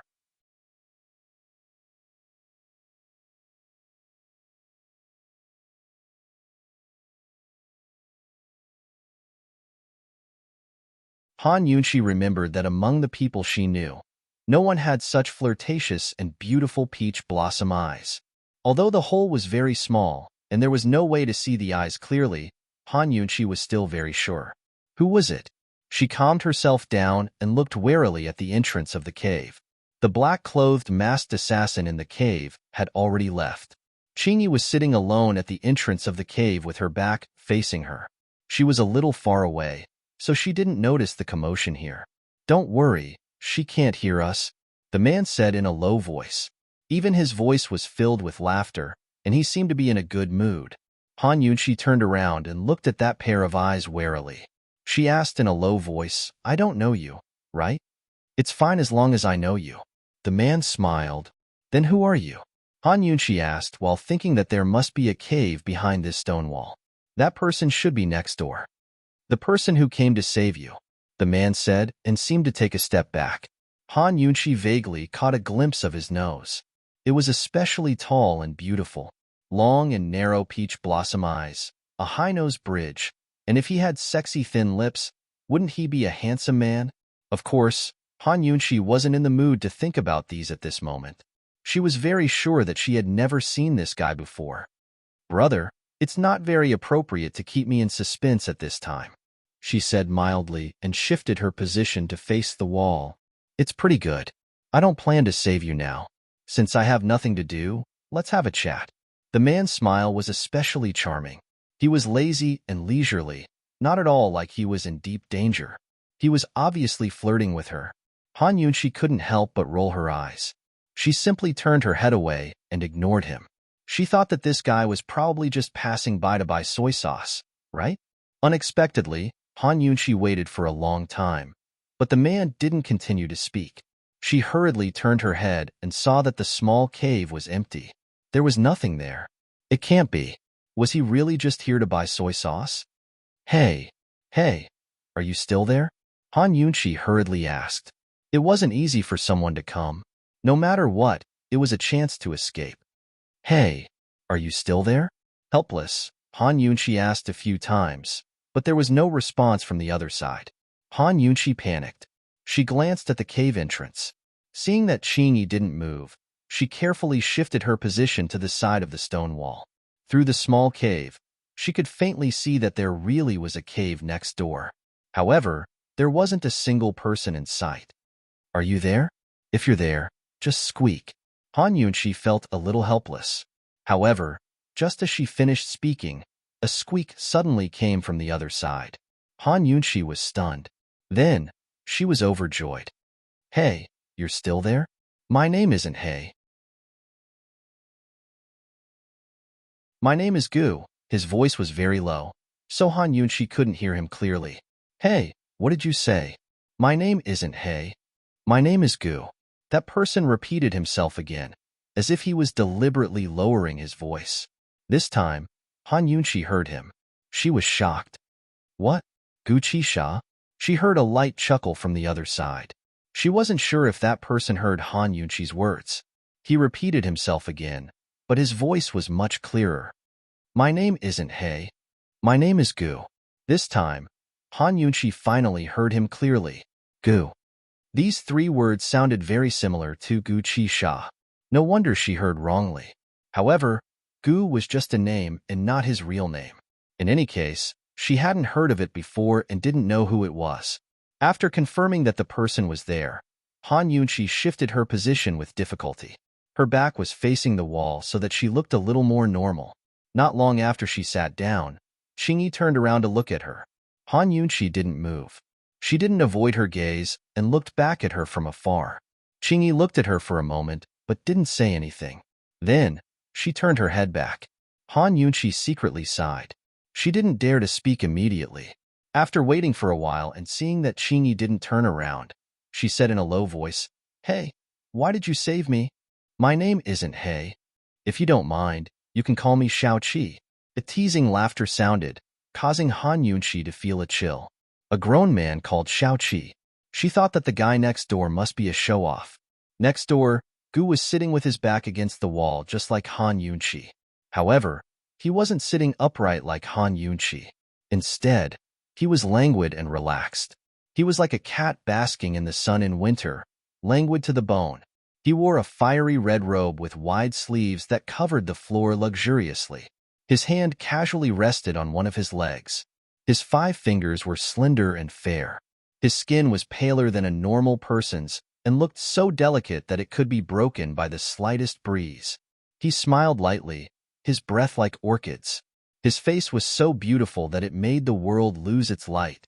Those eyes were so seductive that it could make one's soul melt. Why did you save me? Next door, Han Yunqi asked again. Because I like you. Gu answered so naturally, as if he was joking. Han Yunqi seemed to have gotten used to his teasing. She pretended not to hear him and asked again patiently, Then when do you plan to save me? In a few days, Gu said again. She didn't know if he was being perfunctory or if he had really calculated the time. Han Yunqi wasn't willing to give up and continued to ask, then how many days later? However, this time, Gu didn't answer. Instead, he asked, does your neck still hurt? Then how many days later? Han Yunqi continued, Poison girl, what did you learn your poison skills from? How are you so good? Is your master still around? Gu continued to ask. Then how many days later? Han Yunqi repeated stubbornly. I remember that you weren't that good in the past, right? Gu asked again. Rather than a question, it was better to say that he was talking to himself. He raised his head, his brows slightly furrowed. He didn't move at all, like a painting of a beauty and deep thought. Next door, Han Yunqi looked up at the sky. She had already given up. Who was this mysterious guy? Why did he appear here? Did he chase after them? Did he meet them by chance? He knew her. There should be many people who knew her. How could she guess? The man next door had an unknown background, and the woman at the cave entrance had an unknown motive. Han Yunqi let out a long sigh. She could only wait. It was already late at night. Cries of anguish could be heard from the Celestial Fragrance Tea Shop's prison. Long Fei Ye's interrogation had continued from noon until now. He was still using the terrifying rat torture. Not only did he kill one as a warning to others, but he was also torturing them one by one. In the dim prison cell, a huge rat cage was placed in the middle. Everyone was standing, except for Long Fei Yi, who was sitting alone. Guard Shangwan was in charge of the interrogation, while Mu Qingwu was in charge of the punishment. From the start, Long Fei hadn't said a word, but the cold aura emanating from his body grew more and more terrifying. Leaving aside the people being interrogated, even the people waiting around them felt their hairs stand on end at the sight of that fiendish god in the shadows. Their hearts trembled in fear. Ah, the person who was being tortured let out a miserable cry, which resounded through the entire prison cell. His heart was facing the opening of the rat cage, and the big black rat was digging out his heart. Ah, spare me. I don't know anything. Ah, I really. Suddenly, the miserable cry stopped abruptly. Then, the person fell backward, and a big hole was bitten in his heart. A big black rat buried its head in it, leaving only half of its body outside. Another person was interrogated to death.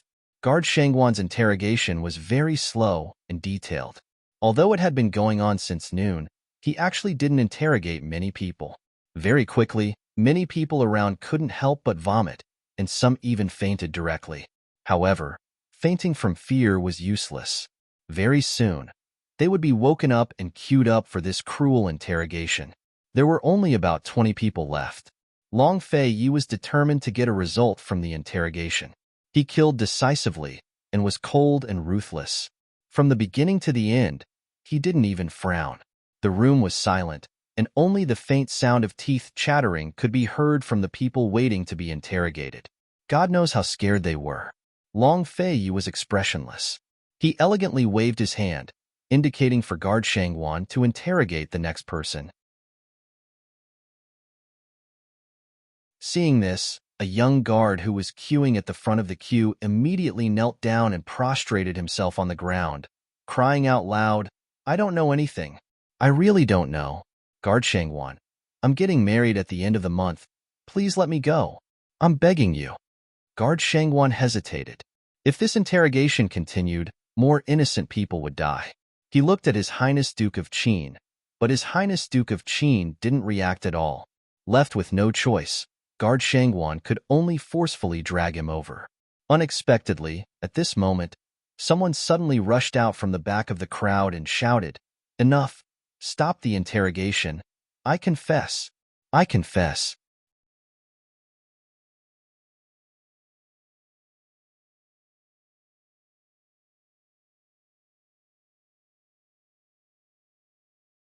At first, he was hoping for a fluke, but when he saw the rat torture, he was scared. However, when he saw his brothers die one by one, he couldn't hold it in anymore. Upon hearing this, Long Fei Yi stood up and asked coldly, She's been kidnapped there too? Huayang was so scared that he trembled and stammered, This servant, this servant doesn't know. If they can't go down the mountain, they can only hide there. Without another word, Long Fei turned and left. Mu Qingwu also hurriedly chased after him. Guard Shangguan looked at Huiyang, so angry that he couldn't speak. After a while, he said coldly, "Men, lock him up." As he spoke, he also hurriedly chased after him. When he reached the door, he didn't forget to say, "Continue to look for the owner. Continue to look for her." He prayed that esteemed Wang Fei must be in the cave. Otherwise, Heavenly Fragrance Tea House would be doomed with such a spy. At this time, the sky outside was already slightly bright and the cold wind was bone-chilling. Only the heavens knew how fast Long Fei was. Even Mu Qingwu could not catch up, let alone guard Shangguan. Saving people was a matter of minutes. If His Highness Duke of Qin was faster, esteemed Wang Fei would suffer less. However, when they reached the easternmost cliff of Nanshan Hill, they saw His Highness Duke of Qin standing at the edge of the cliff. He did not go down. Was His Highness Duke of Qin waiting for them? That was what Mu Qingwu thought, but he quickly rejected the idea. It was very likely that his and Guard Shangguan's martial arts combined could not compare to His Highness Duke of Qin. His Highness Duke of Qin had never needed help. As soon as Guard Shangguan arrived, he immediately reported, "Your Highness, this is the easternmost cliff. What's down there?" Long Fei asked. This place was already 2 mountains away from Heavenly Fragrance Tea House. Guard Shangguan rarely came here, so he was not familiar with the surrounding environment. He looked down and saw that the bottom of the cliff was covered in fog. Visibility was very low, and the fog seemed to be a little dark due to the lack of light. "The morning fog hasn't dissipated yet, right?" Guard Shangguan said, then muttered to himself, "But this fog seems to be black." Mu Qingwu also looked down, but he insisted, "This is miasma." If Long Fei had not experienced the poisonous mosquito swarm, perhaps he would also think that this was miasma. However, after that experience, Long Fei was very sure that the black mass in the abyss was the poisonous mosquito swarm, and the scale was even larger than the previous one. However, he could not be sure if these poisonous mosquito swarm were being controlled by someone to guard this place, or if they had gathered together due to time and climate changes. "Who came here before?" Long Fei asked.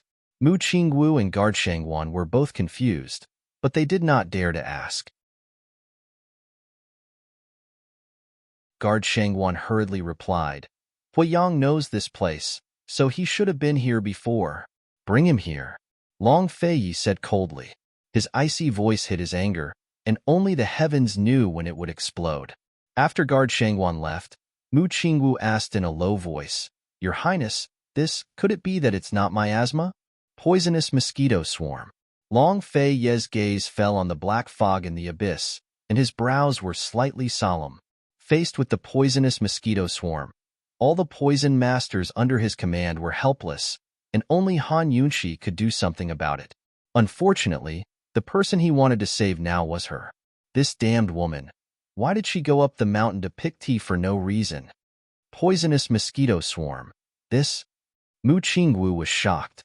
Unexpectedly, just as they were talking, the black fog in the abyss suddenly began to float up, and as it floated up, it continued to spread in all directions. Was someone controlling the poisonous mosquito swarm? Was the person hiding in the abyss trying to escape? Long Fei's gaze suddenly turned cold, and he was ready to fight. However, the situation quickly exceeded his imagination. The venomous mosquito swarm spread out faster and faster. Soon, they filled up the entire abyss. Moreover, they continued to spread out in all directions, spreading to the few forests in the surroundings. Long Fei and Mu Qingwu could only retreat again and again, climbing to a high place to look down. As the sky became brighter and the light became stronger, they could also see more clearly. Looking down from above, they saw that the poisonous mosquito swarm was like a huge sea of dark clouds, surging and billowing, gradually enveloping the surrounding forests. Guard Shangguan rushed over with Huiyang in tow, and when the two saw this scene, they were both shocked and dumbfounded.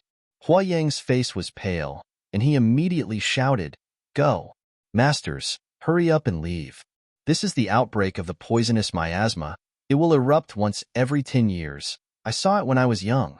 All the surrounding mountains will be enveloped. Hurry up and run. Once you come into contact with this thing, you will be poisoned to death. Originally there? Long Fei Ya was very surprised and immediately asked, how many mountains will it endanger? How long will it last? Huayang gestured. The surrounding area is all in danger, and soon the entire mountain will be covered in poisonous miasma. It will only disperse at noon tomorrow at the earliest.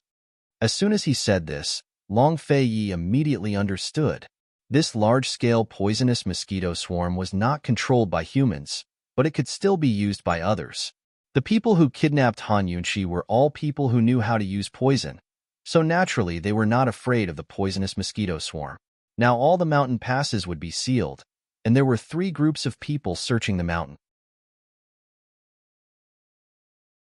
The assassins did not dare to show themselves because they were afraid, and did not dare to blackmail him with conditions. Without a doubt, they wanted to escape unscathed, and then come back to negotiate with him. And this outbreak of poisonous mosquito swarm was the best opportunity for them to escape in the chaos. This matter was troublesome. Long Fei Yi looked at the black mosquito swarm that was growing larger and larger, his handsome brows tightly knitted together. Poison attacks were his only weakness. Huayang stood to the side and watched the poisonous miasma continue to spread. He was terrified and wanted to speak several times, but did not dare. Finally, Mu Qingwu and Guard Shangwan could not hold it in anymore. Your Highness, let's retreat, Mu Qingwu said seriously. Guard Shangwan then dared to take the opportunity to speak. Your Highness, if we don't retreat now, it will be too late. They kidnapped the Princess Consort, so they must have a request. This matter should be discussed at length. Long Fei Ye's fists in his sleeves were tightly clenched. He was so close to being poisoned again. All his failures were because of poison. Very good. He would retreat. He would wait and see how far these spies could escape. Retreat, Long Fei Yi said coldly, and turned to leave. Mu Qingwu and the others did not dare to stay any longer, and hurriedly followed. At this time, the poisonous mosquito swarm had already covered the mountains and plains.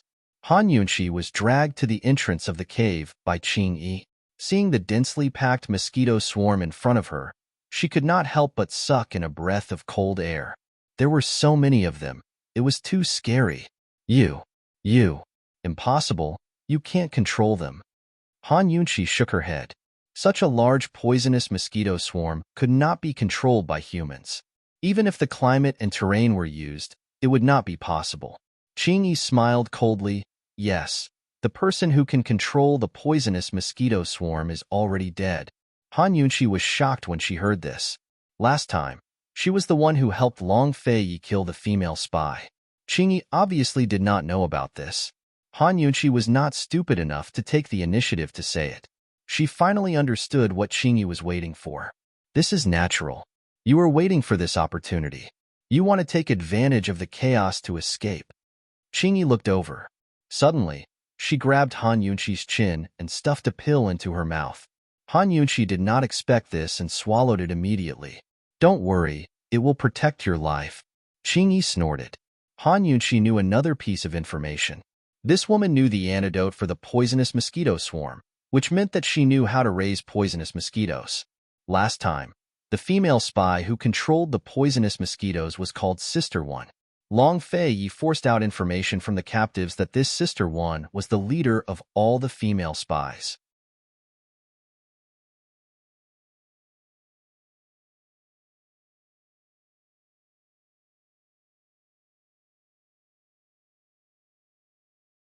Chapter 117. Han Yunqi caught a glimpse of a red figure, then she couldn't see the person anymore. At the same time, Qing Yi grabbed her and flew towards the northern mountain range. There were poisonous mosquitoes all over the mountain. It could even be said that the air was filled with poisonous mosquitoes. At this time, even if the people searching the mountain had the courage to continue, they would be poisoned to death very quickly. This group of assassins basically didn't stop them and their journey was smooth, but their speed was slightly slower. Han Yunqi also didn't struggle. She was entangled with one thing. Who exactly was that fellow Gu? Wasn't he afraid of the poisonous mosquitoes? Could it be that he had the antidote? If he had the antidote, he would have already guessed that there were poisonous mosquitoes here, because the antidote for the poisonous mosquitoes wasn't that easy to find. Thinking of this, Han Yunshi couldn't help but look around. Unfortunately, there was a dense mass of black everywhere. Even the trees couldn't be seen clearly, not to mention the hidden people. Was that guy following them around? Earlier in the cave, there was such a good opportunity, but he didn't make a move. Once the assassins escaped from this mountain, it would be even harder to save people. Goo, was he really here to save her? With a stomach full of doubts, Han Yunshi didn't dare to pin her hopes on a stranger. She had to save herself.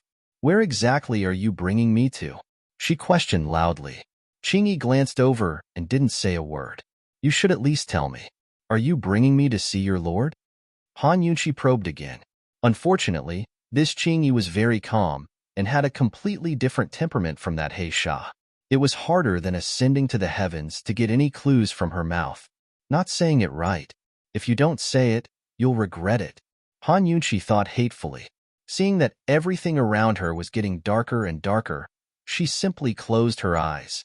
In just a moment, a colorless and odorless medicinal powder appeared in her palm. Although her hands were tied and unable to move, but her detoxification system was connected to her brain. Her soul, or rather consciousness, could completely override the detoxification system. With just a thought, she opened the detoxification system and the medicinal powder that she wanted appeared in her hands. Of course, taking this kind of small powder didn't require much mental strength. If he took a larger medicine or a medicine that was stored in the detoxification system, he would have to spend more energy. He couldn't get it just by thinking about it. If Xingyi knew that she was the one who had helped Long Fei kill Sister One who could control poisonous mosquitoes, perhaps Xingyi would be more prepared. Unfortunately, she didn't know anything. Compared to He Sha, she did not look down on Han Yunshi. However, she still underestimated her. Han Yunshi could disperse and kill the poisonous mosquitoes, so she also had a way to attract them. The powder in her hand was called mosquito coil. This mosquito-repellent incense was not the mosquito-repellent incense used in modern times. It was a mosquito-repellent incense used to attract poisonous mosquitoes. As long as she released it, the poisonous mosquitoes would definitely be attracted. Holding the powder tightly, Han Yunshi slowly opened her eyes. A trace of craftiness flashed across her clear and bright eyes. She carefully released the powder between her fingers and let it flow out a little. Very quickly, the poisonous mosquitoes surrounded them. Luckily, Xingyi's speed was fast. Otherwise, Han Yunshi's hand would definitely be bitten full of holes. During the flight, Han Yunshi tried hard to look behind her from the corner of her eyes. She saw a group of poisonous mosquitoes gathering behind her. It was so densely packed that it was scary. If someone with trypophobia saw this scene, they would immediately go crazy. Han Yunshi immediately kept the medicinal powder back into the detoxification system. Luckily, otherwise, if she attracted the poisonous mosquitoes, she would also go crazy. Xingyi was seriously avoiding the branches and shuttling through the forest. She didn't notice the abnormality behind her. Very quickly, they were far away from the group of poisonous mosquitoes. Han Yunshi secretly sighed and her lips curled into a bright smile. After giving it a try, the effect of this medicinal powder was pretty good. Attracting the poisonous mosquitoes was also particular about the timing and method. At this moment, the entire mountain was filled with poisonous mosquitoes. If she released the powder, not only would it attract trouble, it would also arouse Xingyi's vigilance. She was waiting for the best opportunity. A group of black-clothed masked assassins were leading the way. Xingyi pulled Han Yunshi and followed behind. Although they had the antidote, but as the sky became darker and darker, they had no choice but to slow down as they walked in the poisonous mosquitoes. Time passed by slowly, and the sky was about to turn dark. At this moment, the people who were searching the mountain had all retreated. All the mountain pass's defenses had also been removed. This meant that Long Fei had given up. However, he still stood on the highest peak of this mountain range, overlooking the mountains. Looking down from such a high place, he could only see a layer of faint black fog pervading the mountains. As the sky darkened, it became more and more unclear.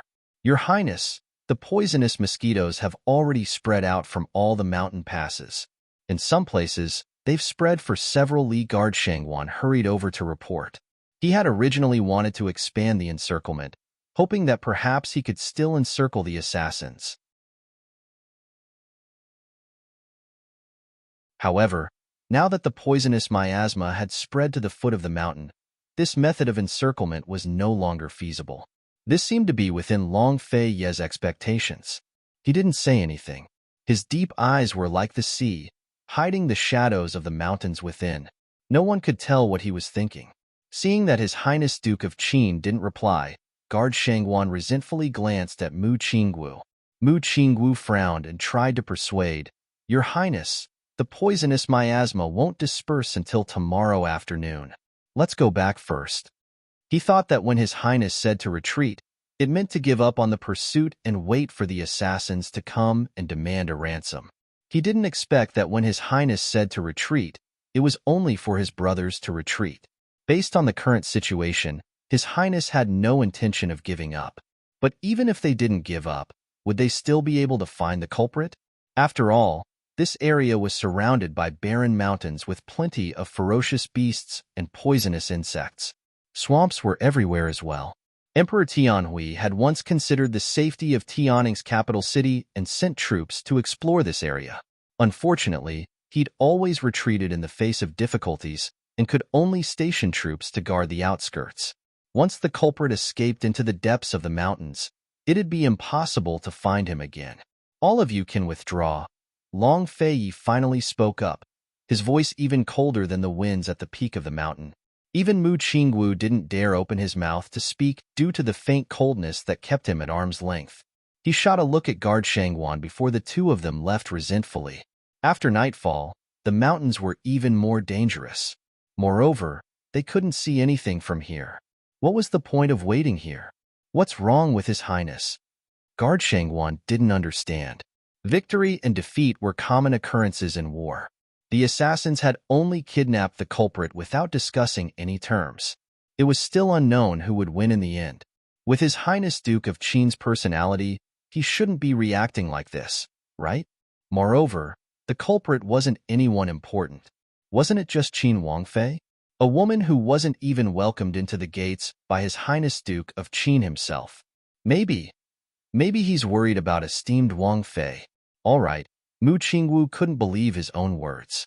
Guard Shangwan's eyes widened at his words, his expression incredulous. He'd only seen His Highness Duke of Qin so angry because of the assassin's arrogance, not because he was worried about esteemed Wangfei. "Young General, this..."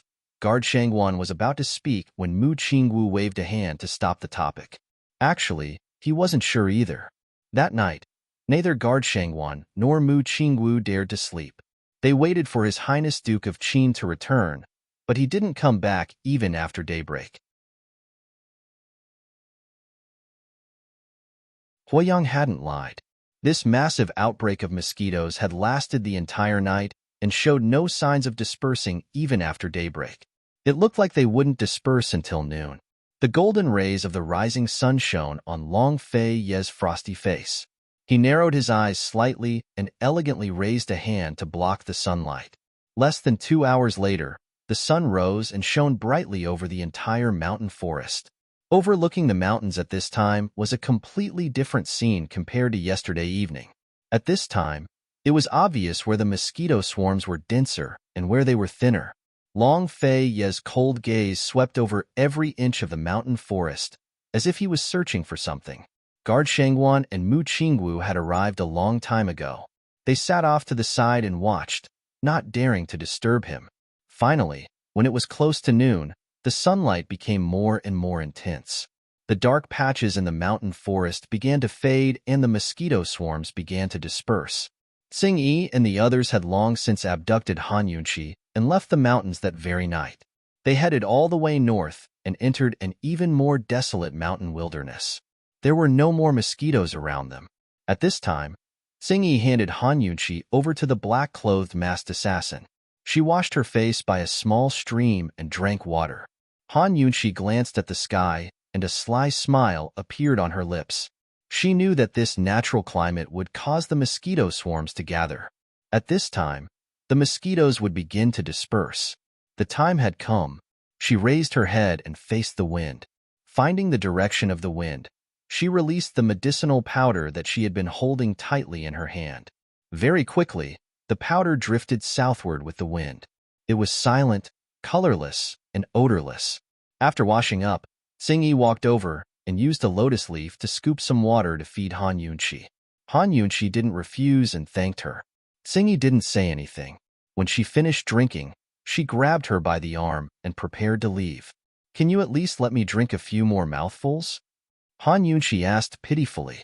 "We can't stay here for long." Xingyi replied coldly. She had been on high alert all this time because her opponent was the terrifying Duke of Qin of Tianning. She naturally didn't dare to lower her guard against a duke that even her master feared. "Just drink a few more mouthfuls of water. It won't take long. If I die of thirst, you guys." Before Han Yunqi could finish speaking, Xingyi ruthlessly dragged her away without another word. Han Yunqi's little face sank. She wasn't going to give her time, was she? Humph, then she could only play Meng Liao. Xingyi dragged Han Yunqi along. From time to time, they would borrow strength from rocks and trees to shuttle through the forest at high speed. Han Yunqi's hand kept spilling medicinal powder, which was carried by the wind behind them. Everything was carried out silently. As more and more medicinal powder was blown away into the forest, the poison mosquitoes that were about to disperse sensed the fragrance. At first it was just a few, but soon it grew into a swarm. Gradually, it grew into a large swarm. They gathered together and fought to be the first to snatch the medicinal powder particles in the air. These medicinal powder particles were absolutely attractive to the poison mosquitoes, so much so that it would cause them to fight and kill each other. Long Fei stood high on the peak of a mountain, watching the gradually dispersing shadows and the clear forest. Soon enough, he noticed a new swarm of shadows gathering in the north. Lung Yi's lips curled into a perfect arc. His cold face finally broke into a smile. "Very good, Han Yunqi. You really didn't disappoint your lordship." Long Fei didn't say a word. Hands behind his back, he lightly tapped the ground with the tips of his feet and flew off the cliff.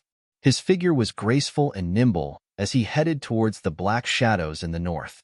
"Your Highness!" Mu Qingwu cried out in alarm, springing to his feet. "The poison miasma hasn't completely dispersed yet." Guard Shangwan was frightened as well.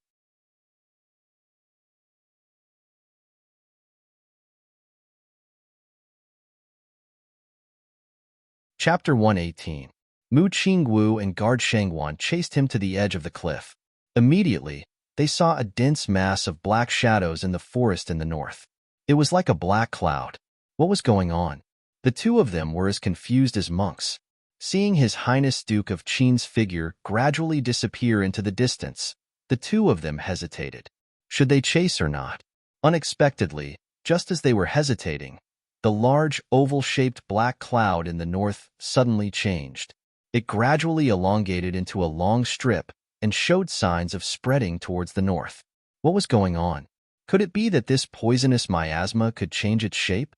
Even if it changed shape because of the wind, it couldn't change so quickly and so neatly. Moreover, the wind was blowing from the north. Strange. Young General, is this really poisonous miasma? Guard Shangwan felt that something was wrong no matter how he looked at it. Mu Qingwu stared closely at the black mist, only to see that the black mist was actually moving. From afar, it looked like a black satin under the sunlight, floating towards the north. Moreover, it was moving faster and faster. Even the stupidest person could tell that this was definitely not poisonous miasma. "Chase," Mu Qingwu said as he leaped down and chased after it. Guard Shangwan couldn't care less and followed closely behind. At this moment, Long Fei was very close to the strip-shaped mosquito swarm. He landed on a tree nearby and saw clearly that the poisonous mosquitoes seemed to be fighting for something in the air. As they fought to be the first to fly forward. If he chased in this direction, would he be able to catch up to Han Yunqi? Long Fei didn't chase to the front. He followed behind the poisonous mosquito swarm from beginning to end. He knew that as long as he followed the swarm, he wouldn't lose sight of the person. Mosquitoes' sense of smell was much more sensitive than a human's. The poisonous mosquito swarm wasn't fast, so it wasn't difficult to keep up with them.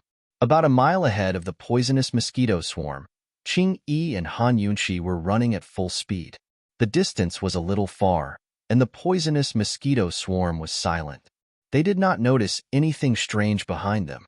First of all, she had to escape with all her might to ensure her safety. Second of all, His Highness had said to bring this woman to their hidden headquarters in Tianing country. As long as she took care of the matter, she could go back. She was also a spy. Her identity was sensitive, and she carried a heavy responsibility. If she left for too long, it would arouse suspicion. Qing Yi's speed was unprecedentedly fast. However, not far behind her, a red shadow, like a sharp arrow, scuttled through the grass, following closely behind. After running for an unknown amount of time, the red figure suddenly stopped and hid behind a large tree. Who else could this person be other than Gu? Seeing that Qing Yi and the others had gone far away, he then stood up and raised his head to sniff the air. Then, he stretched out his hand and stopped against the wind for a moment. He put down his hand and sniffed his palm. He was stunned at first, but then he smiled. "Poison lass, you're so capable." When those long and narrow eyes smiled, they were as beautiful as they could be. He looked back and licked his lips playfully. Then he turned and immediately chased after them. The poisonous mosquitoes and Qing Yi's group were separated by two large mountains. The mosquitoes chased while fighting for the medicinal powder in the air, so their speed was naturally not very fast. Moreover, Qing Yi's speed was very fast. By the next morning, the poisonous mosquitoes still had not caught up to the source of the medicinal powder, Han Yunqi's hand. There was even a mountain between them. At this time, Mu Qingwu and Guard Shangwan had already caught up to Long Fei Yi. "Your Highness, what's going on?" Mu Qingwu asked seriously. He had a faint guess, but didn't dare to confirm it. When Long Fei Yi explained the situation, Mu Qingwu and Guard Shangwan were both dumbfounded. "That means the assassin is right in front. Your Highness, why aren't we chasing?" Guard Shangwan was very excited. This prince is very curious about where they want to take Han Yunxi. Long Fei Yi was very interested and not in a hurry. If he wanted to chase, he would have already saved Han Yunxi by now, right? If he didn't chase, he would be casting a long line to catch a big fish. When he said this, Mu Qingwu and Guard Shangwan immediately understood. However, Guard Shangwan was very puzzled. If His Highness Duke of Qin was really worried about esteemed Wang Fei, his first reaction would be to save her, right? But now, he was undoubtedly using esteemed Wang Fei as bait to directly attack the thieves' lair. If things went wrong, the bandits might even kill the hostage. Seeing His Highness Duke of Qin's cold and resolute expression, Guard Shangwan was very sure that Mu Qingwu had made a mistake yesterday. Sacrificing a single Han Yunxi to uncover a nest of thieves was killing two birds with one stone for His Highness Duke of Qin. It was the best of both worlds. If Han Yunxi sacrificed herself in the line of duty, the Duke of Qin's estate would still have face. Since His Highness Duke of Qin had already said this, Mu Qingwu and Guard Shangwan didn't dare to urge him and could only follow closely behind. Xing Yi and the others were in front, Gu was behind, the poisonous mosquito swarm was behind, and Long Fei Yi was at the back. This pursuit was like the mantis stalking the cicada, unaware of the oriole behind. Just who would become the oriole in the end? Time flowed by and soon, a few days had passed.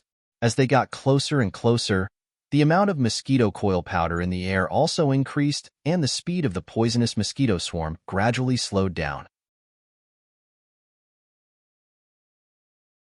Early this morning, Han Yunxi decisively stopped releasing the mosquito coil powder. Xing Yi hadn't said a word along the way, but Han Yunxi could feel that they were about to reach their destination. She had attracted such a large poisonous mosquito swarm behind them for so many days. Could it be that no one had discovered the abnormality in the mountain forest?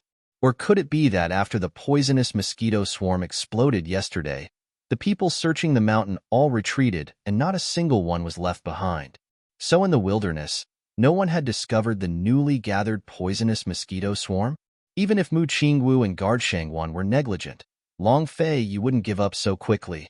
He should have thought that she had a way to make use of the poisonous mosquito swarm.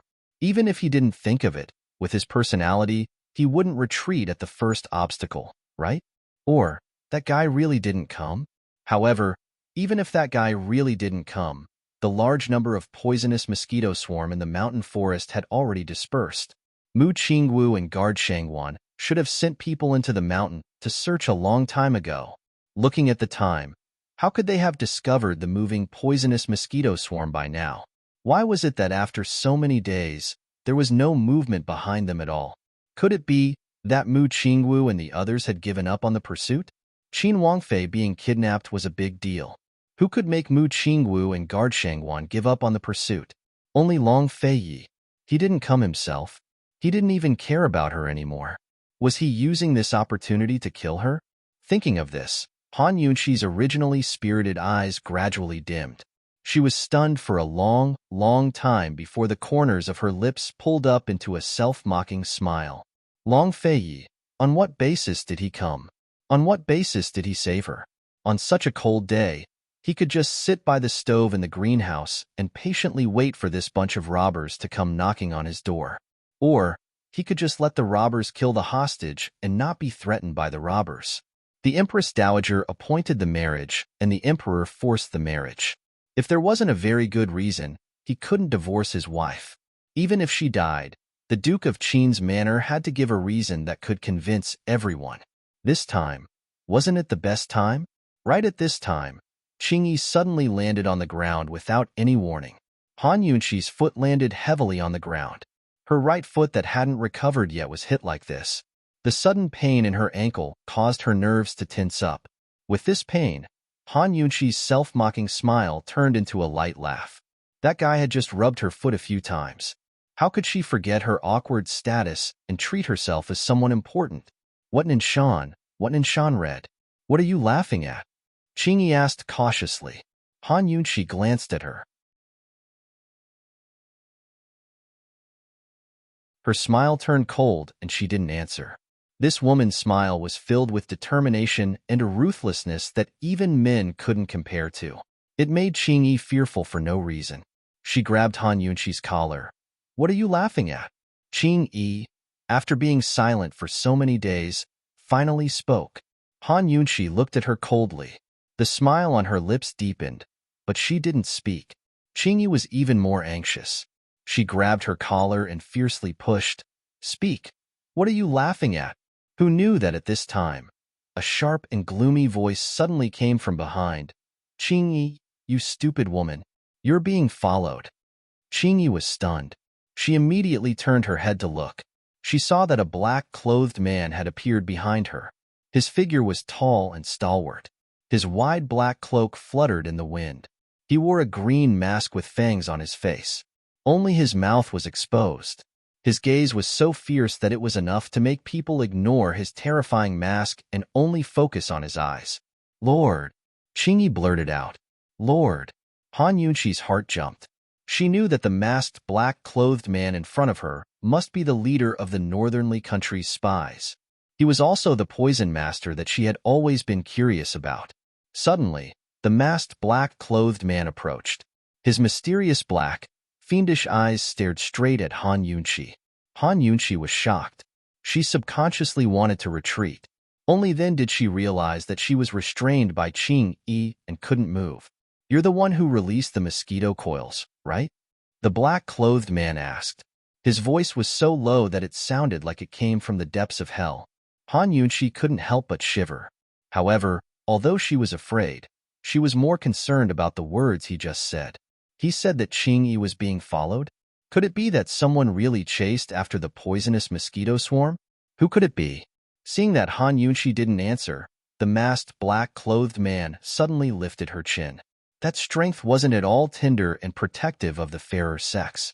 Han Yunqi only felt that her chin was about to break. Answer this lord's question. His voice was filled with killing intent. Qingyi at the side was scared. Who knew? Han Yunqi fiercely tilted her chin and said coldly, So what if I am? The masked black-clothed man's hand was clearly a bit stiff. He was just about to get angry. Who knew? Han Yunqi said coldly. The contest between you and Long Fei is based on your own ability. Kidnapping a weak woman like me to threaten others? Aren't you ashamed? How dare you? Qingyi shouted angrily and raised her hand to slap. No one had ever dared to be so impudent to his honor. However, the masked black-clothed man casually flung Qingyi away and said coldly, "Useless thing. You can get lost." As he said, he pulled with his big hand and actually forcibly pulled Han Yunqi from Qingyi's hand into his embrace. Han Yunqi's face heavily hit his chest. Her facial features were in so much pain that she wanted to cry. This embrace was filled with a domineering masculine aura. It was so unfamiliar that it was scary. Han Yunqi angrily raised her head and roared, "Let go of me!" However, the masked black-clothed man smiled coldly. Han Yunqi, you're mistaken.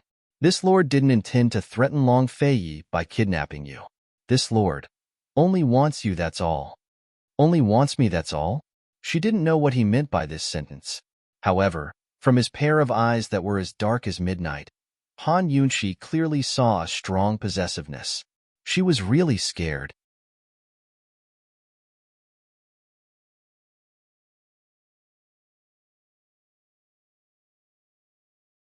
Chapter 119. Han Yunqi was scared, and without thinking, she bit down ferociously on the masked black-clothed man's hand. Seeing this, Qing Yi and the other black-clothed assassins were all stupefied. Although his lord admired Han Yunqi's poison skills and had the intention to nurture Han Yunqi into a capable assassin, but for Han Yunqi to be so presumptuous, there was only death awaiting her. What his honor likes is obedience, absolute obedience. Under everyone's shock, this moment seemed to have frozen, and time seemed to have stopped. Let go. A low and deep voice descended from the sky, concealing the silence before the storm. However, Han Yunqi pretended as if she didn't hear anything and bit down with all her might, hoping that the other party would let go of her. An intense pain came, and a hint of surprise flashed past the masked black-clothed man's eyes. The anger in his eyes actually dissipated, and what replaced it was a playful look that he had never had before. Han Yunqi, are you poisoning me? What kind of poison is this? He actually only noticed it now. Han Yunqi's teeth slightly stiffened. Then she immediately let go, raised her head, looked at the masked black-clothed man and admitted, "Yes, furthermore, you have already been poisoned." Once these words came out, the masked black-clothed man immediately laughed out loud. Good. Very good. He was indeed poisoned, and this was the first time that someone was able to poison him. Is it very funny? Han Yunqi said coldly. The poison that she used was a poison that only existed in the modern era, vitamin poison, which was a highly concentrated vitamin. Vitamin was a good thing, but once it was overdosed, it would cause acute poisoning. In light cases, the body's functions would be damaged, and in heavy cases, death. Vitamins naturally existed in ancient plants, but there was no way to extract large amounts of them and make them into poison. Without poison, it also meant that there was no antidote. No matter how powerful this fellow's poison skills were, once he was poisoned, he would be helpless. Right now, he still didn't feel anything, but after a while, he would definitely be in so much pain that he wished he was dead. Han Yunqi, I am getting more and more interested in you. As the masked black-clothed man said, he raised his hand and actually casually kissed away the blood on the back of his hand. I will bring you back and slowly detoxify you. As he spoke, he grabbed Han Yunqi's waist and carried her over his shoulder. Then, he turned around and left. Han Yunqi kicked and punched him. Let go of me. I'm the only one who can cure your poison. Let me go if you don't want to die. Within an hour, you will definitely die from the poison. You don't know what kind of poison you have, do you? No matter how much Han Yunqi struggled, the masked man still held her captive. Unexpectedly, at this moment, a red shadow suddenly flashed and landed in front of the masked man. He stood in the air, his wide and luxurious red robe fluttering in the wind. like a ball of scorching fire burning in the air. He was like an immortal, like a demon, like a dream, like an illusion. So beautiful. This was Han Yunqi's first thought. When the masked man said that he was being followed, was he referring to this guy? Red Shadow. Is he Gu? Just as Han Yunqi was filled with suspicion, Gu teased, "Poison lass, did you miss me?" It really was him. Han Yunqi was overjoyed. She did not expect this guy to be even more beautiful than she had imagined. "Who are you?" The masked man asked coldly. He could tell that this person's martial arts was not low. He knew that Long Fei Ye's men were following behind the poisonous mosquito swarm, but he did not notice the existence of this red-clothed man. "Brother, it's not good to bully a weak girl like this, right?" Gu smiled with a devastatingly beautiful smile. "What does it have to do with you?" The masked man was high and mighty, full of disdain. Unexpectedly, the otherworldly, elegant, and noble Gu suddenly burst out with vulgarities. "It has nothing to do with me, but it's a pity that I don't like you." Courting death, the masked man carried Han Yunqi with one hand and lightly waved his other hand. Then, several darts were shot out. Do. Han Yunqi's detoxification system immediately alerted her that there was poison. "Poison? It's snake powder," Han Yunqi exclaimed. These darts were just a cover. When the darts were shot out, the air was filled with poisonous snake powder. Once inhaled, one would be poisoned. This method of poisoning was the most difficult to guard against. The masked man was very surprised that Han Yunqi could see through his poison at a glance. However, Gu chuckled. "Poison lass, don't worry. I'm not afraid." Gu held his breath. Then, he pulled out a blood-red whip from his waist and fiercely swung it over. Do. The detoxification system immediately alerted her that there was poison. Moreover, the method of poisoning was the same as the masked man. When the whip was swung out, the poison was also scattered in the air. No wonder Gu was not afraid of the poisonous mosquitoes. It turned out that he was also a poison expert. Han Yunqi was also speechless. How did she meet so many poison experts all of a sudden? One must know that when a poison expert met a poison expert, poison attacks were ineffective. It was a competition of true ability. Child's play. The masked man was very disdainful. He did not dodge the whip. Instead, he suddenly put Han Yunqi down and pushed her to block the whip. "Ah!" Han Yunqi did not expect this and screamed.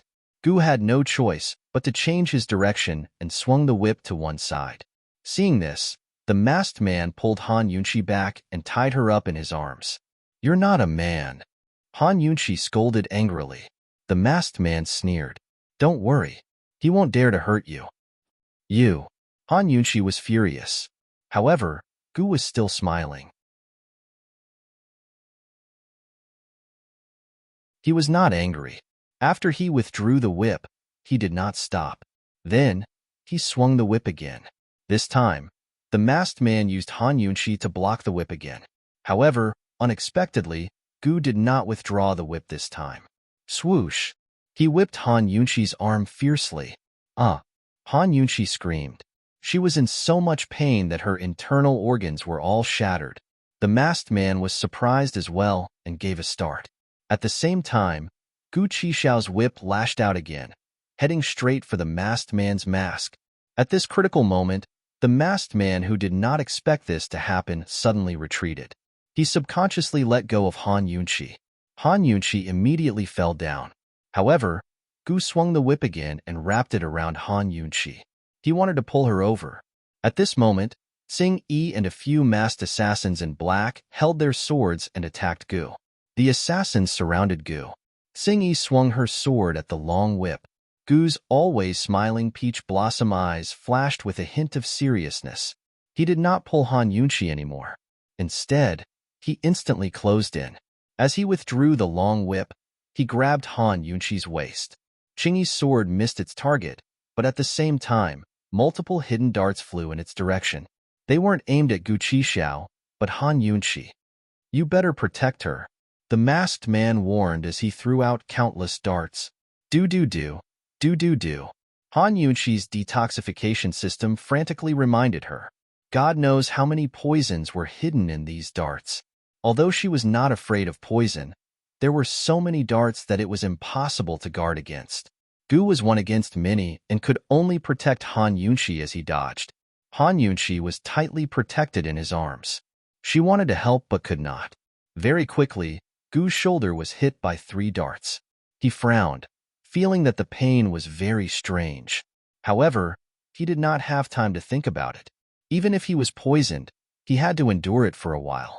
He endured the pain and swept the long whip to drive Tsing Yi and the rest back.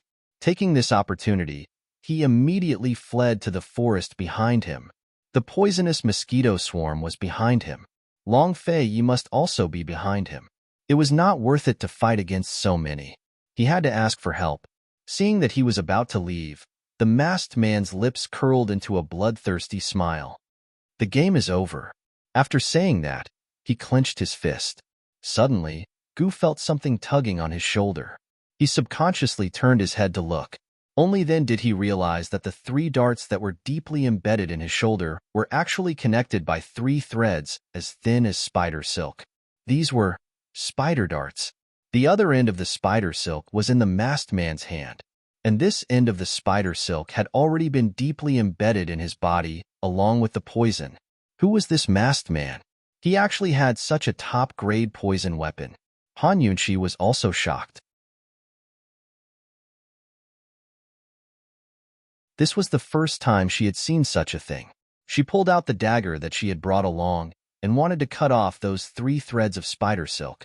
But after a few slashes, the thin spider silk actually did not break. What should she do?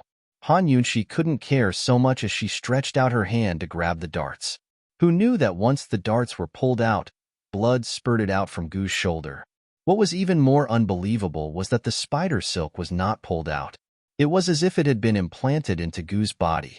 Han Yunshi did not believe in heresy as she used all her strength to pull out the spider silk. At this moment, Gu frowned and said in a deep voice, "Let go. This is poison and it has affected the heart." Once these words were said, Han Yunshi gave a cold humph and immediately let go. Heavens, she had never seen this kind of poison before. Never seen it before, how was she going to detoxify it? And it had gone deep into the heart. If she hurriedly detoxified the poison, Gu would die. She activated the detoxification system to do a deep scan, but only found out that Gu's heart had been poisoned by a type of spider poison. But as for what kind of poison it was, the detoxification system could not scan it. The modern poison that she had given the masked man had not even taken effect yet, and the masked man had actually given him a poison that she could not detoxify. Damn it! Han Yunshi suddenly realized that she had underestimated this mastermind behind the scenes. Just as Gu and Han Yunshi were helpless, suddenly, the masked man pulled Gu and Han Yunshi out together. It's over.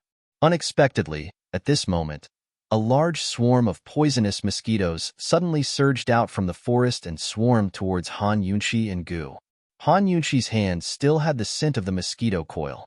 The poisonous mosquitoes had arrived. Controlling the poisonous mosquitoes was the assassin's specialty.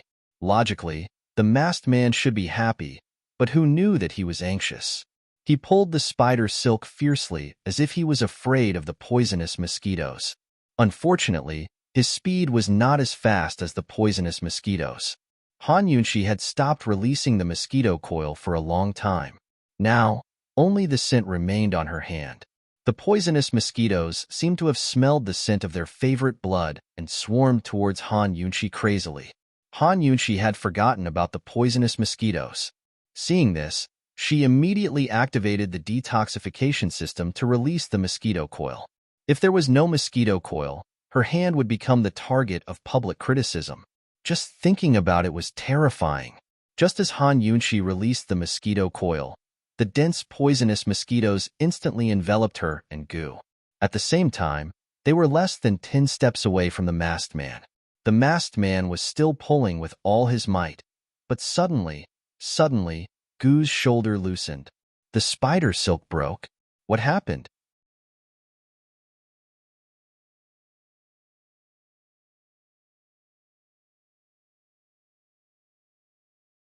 Chapter 120. It wasn't only Gu Qixiao who sensed the snapping of the strands. but Han Yunqi as well. How could this be? Could it be? Hee. The poisonous mosquitoes are the natural enemies of this spider silk. Every poison has its own nemesis. Gu Qishao chuckled and hugged Han Yunqi tightly. Then he turned around in the midst of the mosquito swarm and scattered some sort of poison. In a flash, all of the mosquitoes fled in panic, many of them dying and crashing to the ground. Han Yunqi's detoxification system beeped incessantly. Some reminded her of the poisonous mosquitoes, some reminded her of the poison of the spider darts, and some reminded her that the thing Gu scattered was poisonous. Gu, the reason why this guy wasn't afraid of the poisonous mosquitoes was because he was proficient in fighting poison with poison. Fighting poison with poison, that was quite impressive. When the poisonous mosquitoes scattered, Gu continued to flee forward with Han Yunqi. The masked man, Xing Yi, and the other assassins followed closely. Darts after darts came flying again. Compared to being bitten by the poisonous mosquitoes, Gu would rather spend more effort to dodge the darts of the masked man. As long as they could enter the forest, the darts would be obstructed and they could escape faster. Gu's speed was very fast.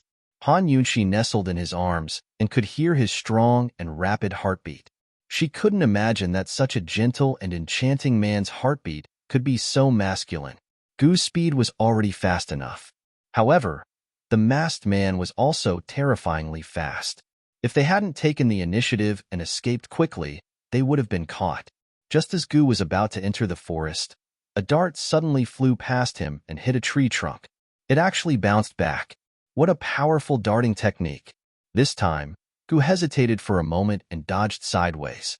One must know that in a battle between experts, victory or defeat was often due to a moment of carelessness. It wasn't a matter of strength. While Gu Qishao was lost in thought, the masked man chased after him and grabbed Han Yunqi's arm. Gu Qishao tightened his grip on Han Yunqi's waist and struck out with a palm. The masked man held onto Han Yunqi with one hand, while raising his other to block. Han Yunqi hit the masked man's hand with all her might. She even bit down and released the poison. However, the poison didn't seem to have any effect on the masked man. God knows if he was a poison human, poison corpse, or poison parasite. Han Yunqi didn't have time to think about this problem. Her strength was obviously not as great as the masked man. She had an idea and pulled out her dagger to stab, but Qing Yi's long sword came slashing from the side. She was so scared that she immediately let go of her hand, and Qing Yi almost cut off her hand. So terrifying. The green-robed and black-robed assassins arrived one after another, leaving Gu Qishao once again outnumbered. He held onto Han Yunqi tightly with one hand and dealt with the masked man with the other. He couldn't care about Xing Yi and the assassins. Xing Yi's eyes flashed with malice. She turned her sword and stabbed towards Gu's eyes. Gu and the masked man were in a deadlock. Their strength was balanced. If he wanted to escape and dodge Xing Yi's long sword, Gu could only let go of Han Yunqi. But as soon as he let go, Han Yunqi would fall into the masked man's hands. He'd only managed to snatch her away by a fluke, so it was impossible for him to snatch her away from the masked man again when he was outnumbered. What should he do? Xing Yi's long sword was nearing. However, even at this juncture, Gu was still hesitating. Suddenly, Han Yunqi shouted, "Let go!" Then she twisted her body and broke free from Gu's hand and kicked him away. Just like that, Gu retreated as Xing Yi's long sword pierced past his eyes. Meanwhile, Han Yunqi was pulled away by the masked man. Everything seemed to be over, but at the same time, there was a sharp sound of something breaking through the air. Whoosh! A sharp arrow pierced through the air and shot towards the masked man's arm. The arrow seemed to contain enough power to split the heavens and earth. It even caused the air around it to tremble violently. The arrow was as fast as lightning falling from the sky. Like a hot knife through butter, it could topple mountains and overturn seas. It was unstoppable. No one had expected this to happen. In a moment of desperation, the masked man decisively withdrew his hand. The sharp arrow brushed past the masked man's sleeve. Even if it didn't hit its target, the masked man was still repelled by the power contained in the arrow. Fine iron crossbow arrow. Xing Yi cried out in alarm. Fine iron was the world's strongest metal. Only Tianix's imperial family possessed it, while the fine iron crossbow arrows were exclusive to Tianix's Duke of Qin. Long Fei had come. Han Yunqi was free of her bindings and plummeted downwards. But when she heard this voice, she instinctively turned her head to look. She saw a tall, proud figure descend from the skies to land behind her. His aura was as noble as a god's, but his face was as calm as a demon's. One hand was behind his back while the other held a crossbow, aiming at the masked man. It's him, Long Fei. He's come. He hadn't given up on her, nor had he disappointed her. He'd chased after the poison mosquito swarm. At this moment, Han Yunqi forgot about her own predicament. Even though she was plummeting, her heart was no longer afraid. Instead, she was inexplicably excited. It was as if this fellow's appearance meant she was safe. Long Fei, the masked man, breathed a sigh of relief. He'd been afraid of Long Fei following them from behind, so he'd stepped forward to take Han Yunqi away. Who knew that Gu would interfere and delay things? He should have thought of this earlier.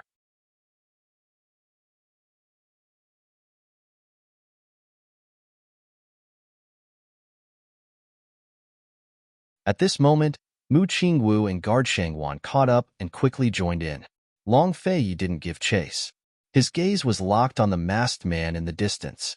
When he couldn't see the man's back, his brows suddenly tightened, and he spat out a mouthful of black blood. The masked man's poison powder didn't have any effect on Gu and Han Yunqi. Han Yunqi was a poison master and didn't need to detoxify the poison immediately. Her immunity was also better than others, so the poison would take a longer time to act up. Gu was an expert in fighting poison with poison, so the poison powder probably wouldn't have any effect on him. However, Long Fei was different. In just a short while, the poison had already acted up. The masked man had scattered too many poisons. Han Yunqi couldn't tell what kind of poison it was. "Let go of me, I'll quickly check," she said hurriedly. Panic was written all over her face, but she didn't even notice it. Long Fei glanced at her flustered little face and didn't say much. He let go of her. Han Yunqi turned to face Long Fei and immediately activated the detoxification system. This scan indicated that there were 3 types of poisons.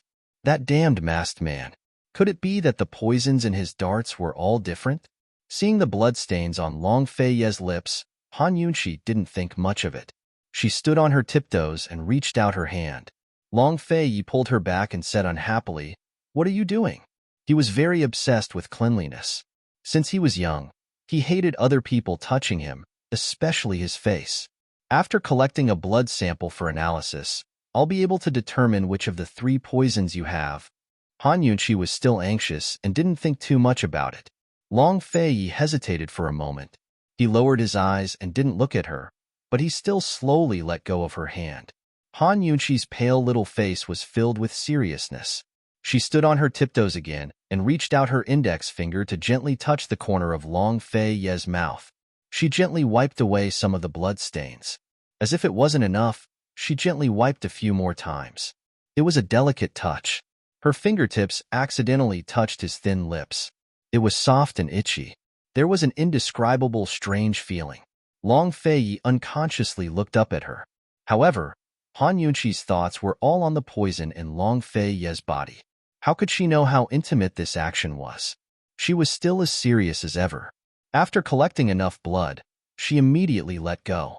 When she let go, Long Fei felt as if he had suddenly lost something. There was an indescribable sense of loss. Damn it, he had always been obsessed with cleanliness. He was even more repulsed by the touch of women. But facing this woman, after he lost his psychological resistance, he actually felt unsatisfied. It wasn't enough. Want to continue? This feeling of losing control made Long Fei feel repulsed.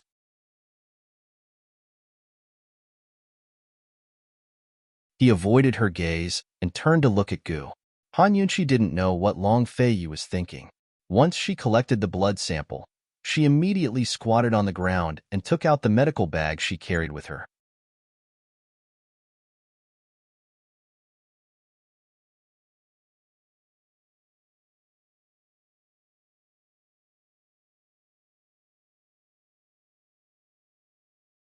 who knew that Long Fei would become serious, and his gaze deepened.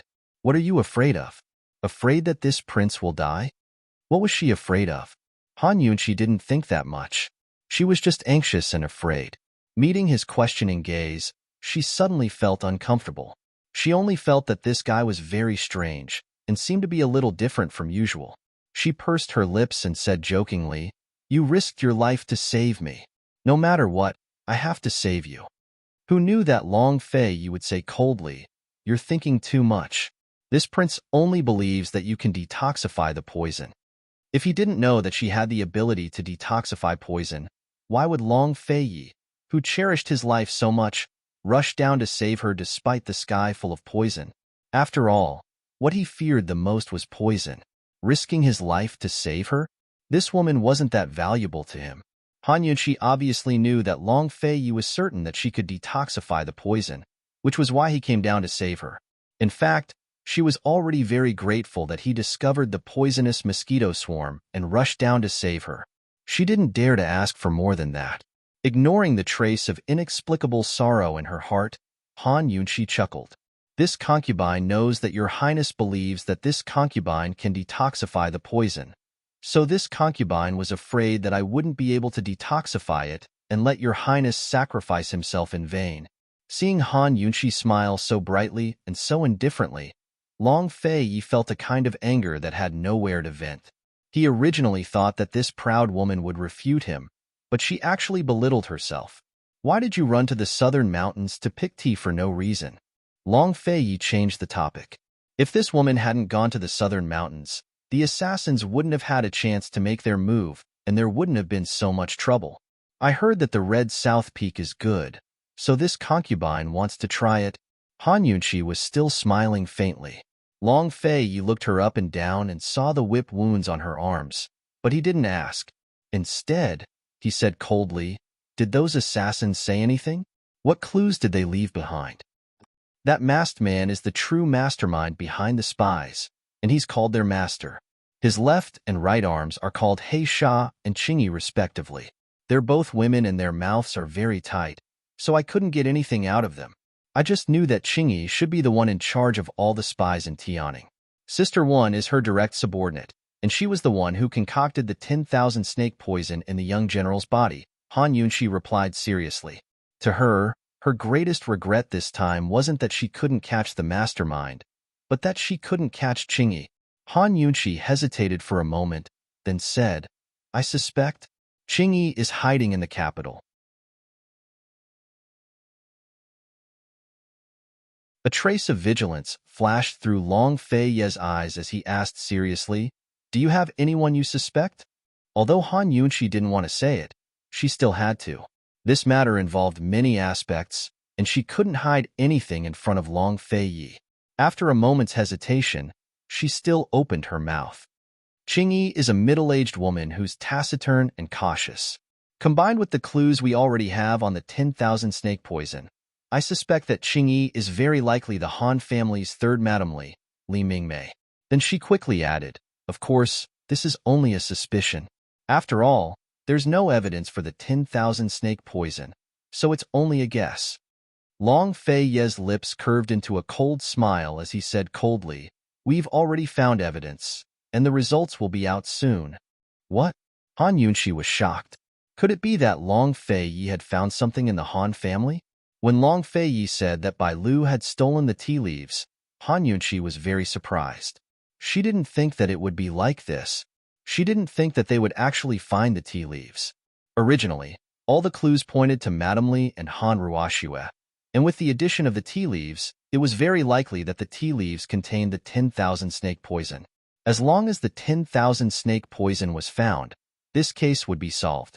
Poisonous tea leaves were very easy to detect. As long as a poison master had a bit of skill, they would be able to detect it. Once they returned, they would know the results. Thinking of this, Han Yunqi couldn't help but bite her lip as she became nervous. At this moment, Han Yunqi's feelings were very complicated. She was happy that she was about to solve the case and win the bet, but more importantly, she was heavy. If the crime fell on the Han family, how many innocent people would be implicated? How would the Han family be able to recover? At this moment, Mu Qingwu and the others came over. When Mu Qingwu came over, he immediately knelt down in front of Han Yunqi. This official deserves to die. I wasn't able to protect the princess consort and let the princess consort suffer. Seeing this, Guard Shangguan also hurriedly knelt down. It was this official's negligence. This official is guilty. Please punish me, princess consort. Young general, Guard Shangguan, please rise. This happened too suddenly, so it's not your fault. Han Yunqi lightly said. She didn't have the arrogant nature of the royal family and loved to punish people. She only had herself to blame for being too weak after being kidnapped. Hearing this, Guard Shangguan was overjoyed and wanted to thank her. However, Mu Qingwu didn't get up and seriously said, "It was this official who brought the princess consort out. This official has the duty to protect the princess consort. Please punish me, princess consort." Seeing this, Guard Shangguan could only kneel with his head down. Han Yunqi knew Mu Qingwu's personality and personally bowed to help him up. Young general, if I was injured, then I would definitely blame you. Now that I'm fine, you can be considered to have done a meritorious deed for saving the princess consort. Your merits offset your demerits. Mu Qingwu didn't dare to let Han Yunqi help him up and hurriedly stood up. After hesitating for a moment, he could only comply with Han Yunqi's wishes. Many thanks, princess consort. Guard Shangguan, you should also get up. Han Yunqi said. Guard Shangguan worked so hard just to make up for his demerits. He hurriedly stood up and said with a smile, Princess Consort is truly blessed by the heavens. You were scared but not in danger. The two of us followed His Highness to track down the poisonous mosquito swarm. We wanted to find the nest of those thieves, but it was a pity that we were so close. Hearing this, Han Yunqi's expression froze. She unconsciously looked at Long Feiyi. She had been wondering why no one had chased after them for so many days. So it was because of this. Long Feiyi had discovered the poisonous mosquito swarm long ago, but he didn't make a move the entire time. He wanted to cast a long line to catch a big fish. So, he used her as bait? He treated her like a child and threw her out to catch a wolf? She had foolishly been happy because of his appearance, but who would have thought that it would be like this? This bastard, did he know that if it wasn't for Gu, she would have already been taken away by that black-clothed masked man? Thinking of the black-clothed masked man's sinister words, this senior only wants you. Han Yunqi couldn't help feeling a chill run down her spine. She looked at Long Feiyi, and her eyes were filled with resentment. Guard Shangguan was speaking the truth, but Long Feiyi had a cold look at him. Guard Shangguan's face was blank as he felt killing intent all around him. He quickly lowered his head in fear, not daring to look any further. He didn't know where he had gone wrong. Since it's like this, then I'll have to disappoint your highness. Han Yunqi softly said. Indeed. Long Feiyi was indeed a bit disappointed that he hadn't been able to directly attack the root of the problem this time. He magnanimously accepted Han Yunqi's gaze. Their eyes met, and for some reason, the smell of gunpowder gradually filled the air. At this moment, a light laugh sounded. Your Highness Duke of Qin, although you didn't directly attack the nest of those people, it can be considered that you've met the main culprit. Congratulations, this is all due to esteemed Wang Fei's efforts. Looking in the direction of the voice, they saw Gu walking over. He was dressed in a red robe that could topple cities and had a brilliant smile that could topple countries. He was simply a great seductive evildoer. Long Feiyi had long noticed the existence of this evildoer dressed in red and knew that this person had saved Han Yunqi. He cold asked, "And who are you?" Before Gu could speak, Guard Shangguan hurriedly stepped forward and respectfully reported, Your Highness Duke of Qin, this is our Celestial Fragrance Tea Shop's owner, Gu. Celestial Fragrance Tea Shop's owner? Han Yunqi looked at Gu in shock. For a moment, all her questions were answered. So he was the owner of the tea shop. No wonder a complete stranger would save her. This guy must have seen her being kidnapped and chased her all the way here. Gu greets Your Highness Duke of Qin. Gu bowed with clasped hands. Compared to Guard Shangguan's reverence, he appeared to be neither servile nor overbearing. Unexpectedly, Long Feiyi suddenly questioned coldly, There was a spy in the Celestial Fragrance Tea Shop that caused Qin Wangfei to be kidnapped. How should he be punished? Guard Shangwan's face paled at these words. He had always been in charge of the Celestial Fragrance Tea Shop. Up until now, he had been most afraid of His Highness Duke of Qin's condemnation. Although the Celestial Fragrance Tea Shop couldn't be considered harboring an assassin, that Huayang was a member of the Celestial Fragrance Tea Shop. He was a spy. You're tuning in to the Romance Rendezvous YouTube channel. We're so grateful for your support, and don't forget to subscribe to join us on this incredible journey through captivating stories. Your generosity through donations truly makes a world of difference, as it's the primary source of revenue that allows me to expand and enhance this channel for you. Thank you from the bottom of my heart for being a part of this adventure.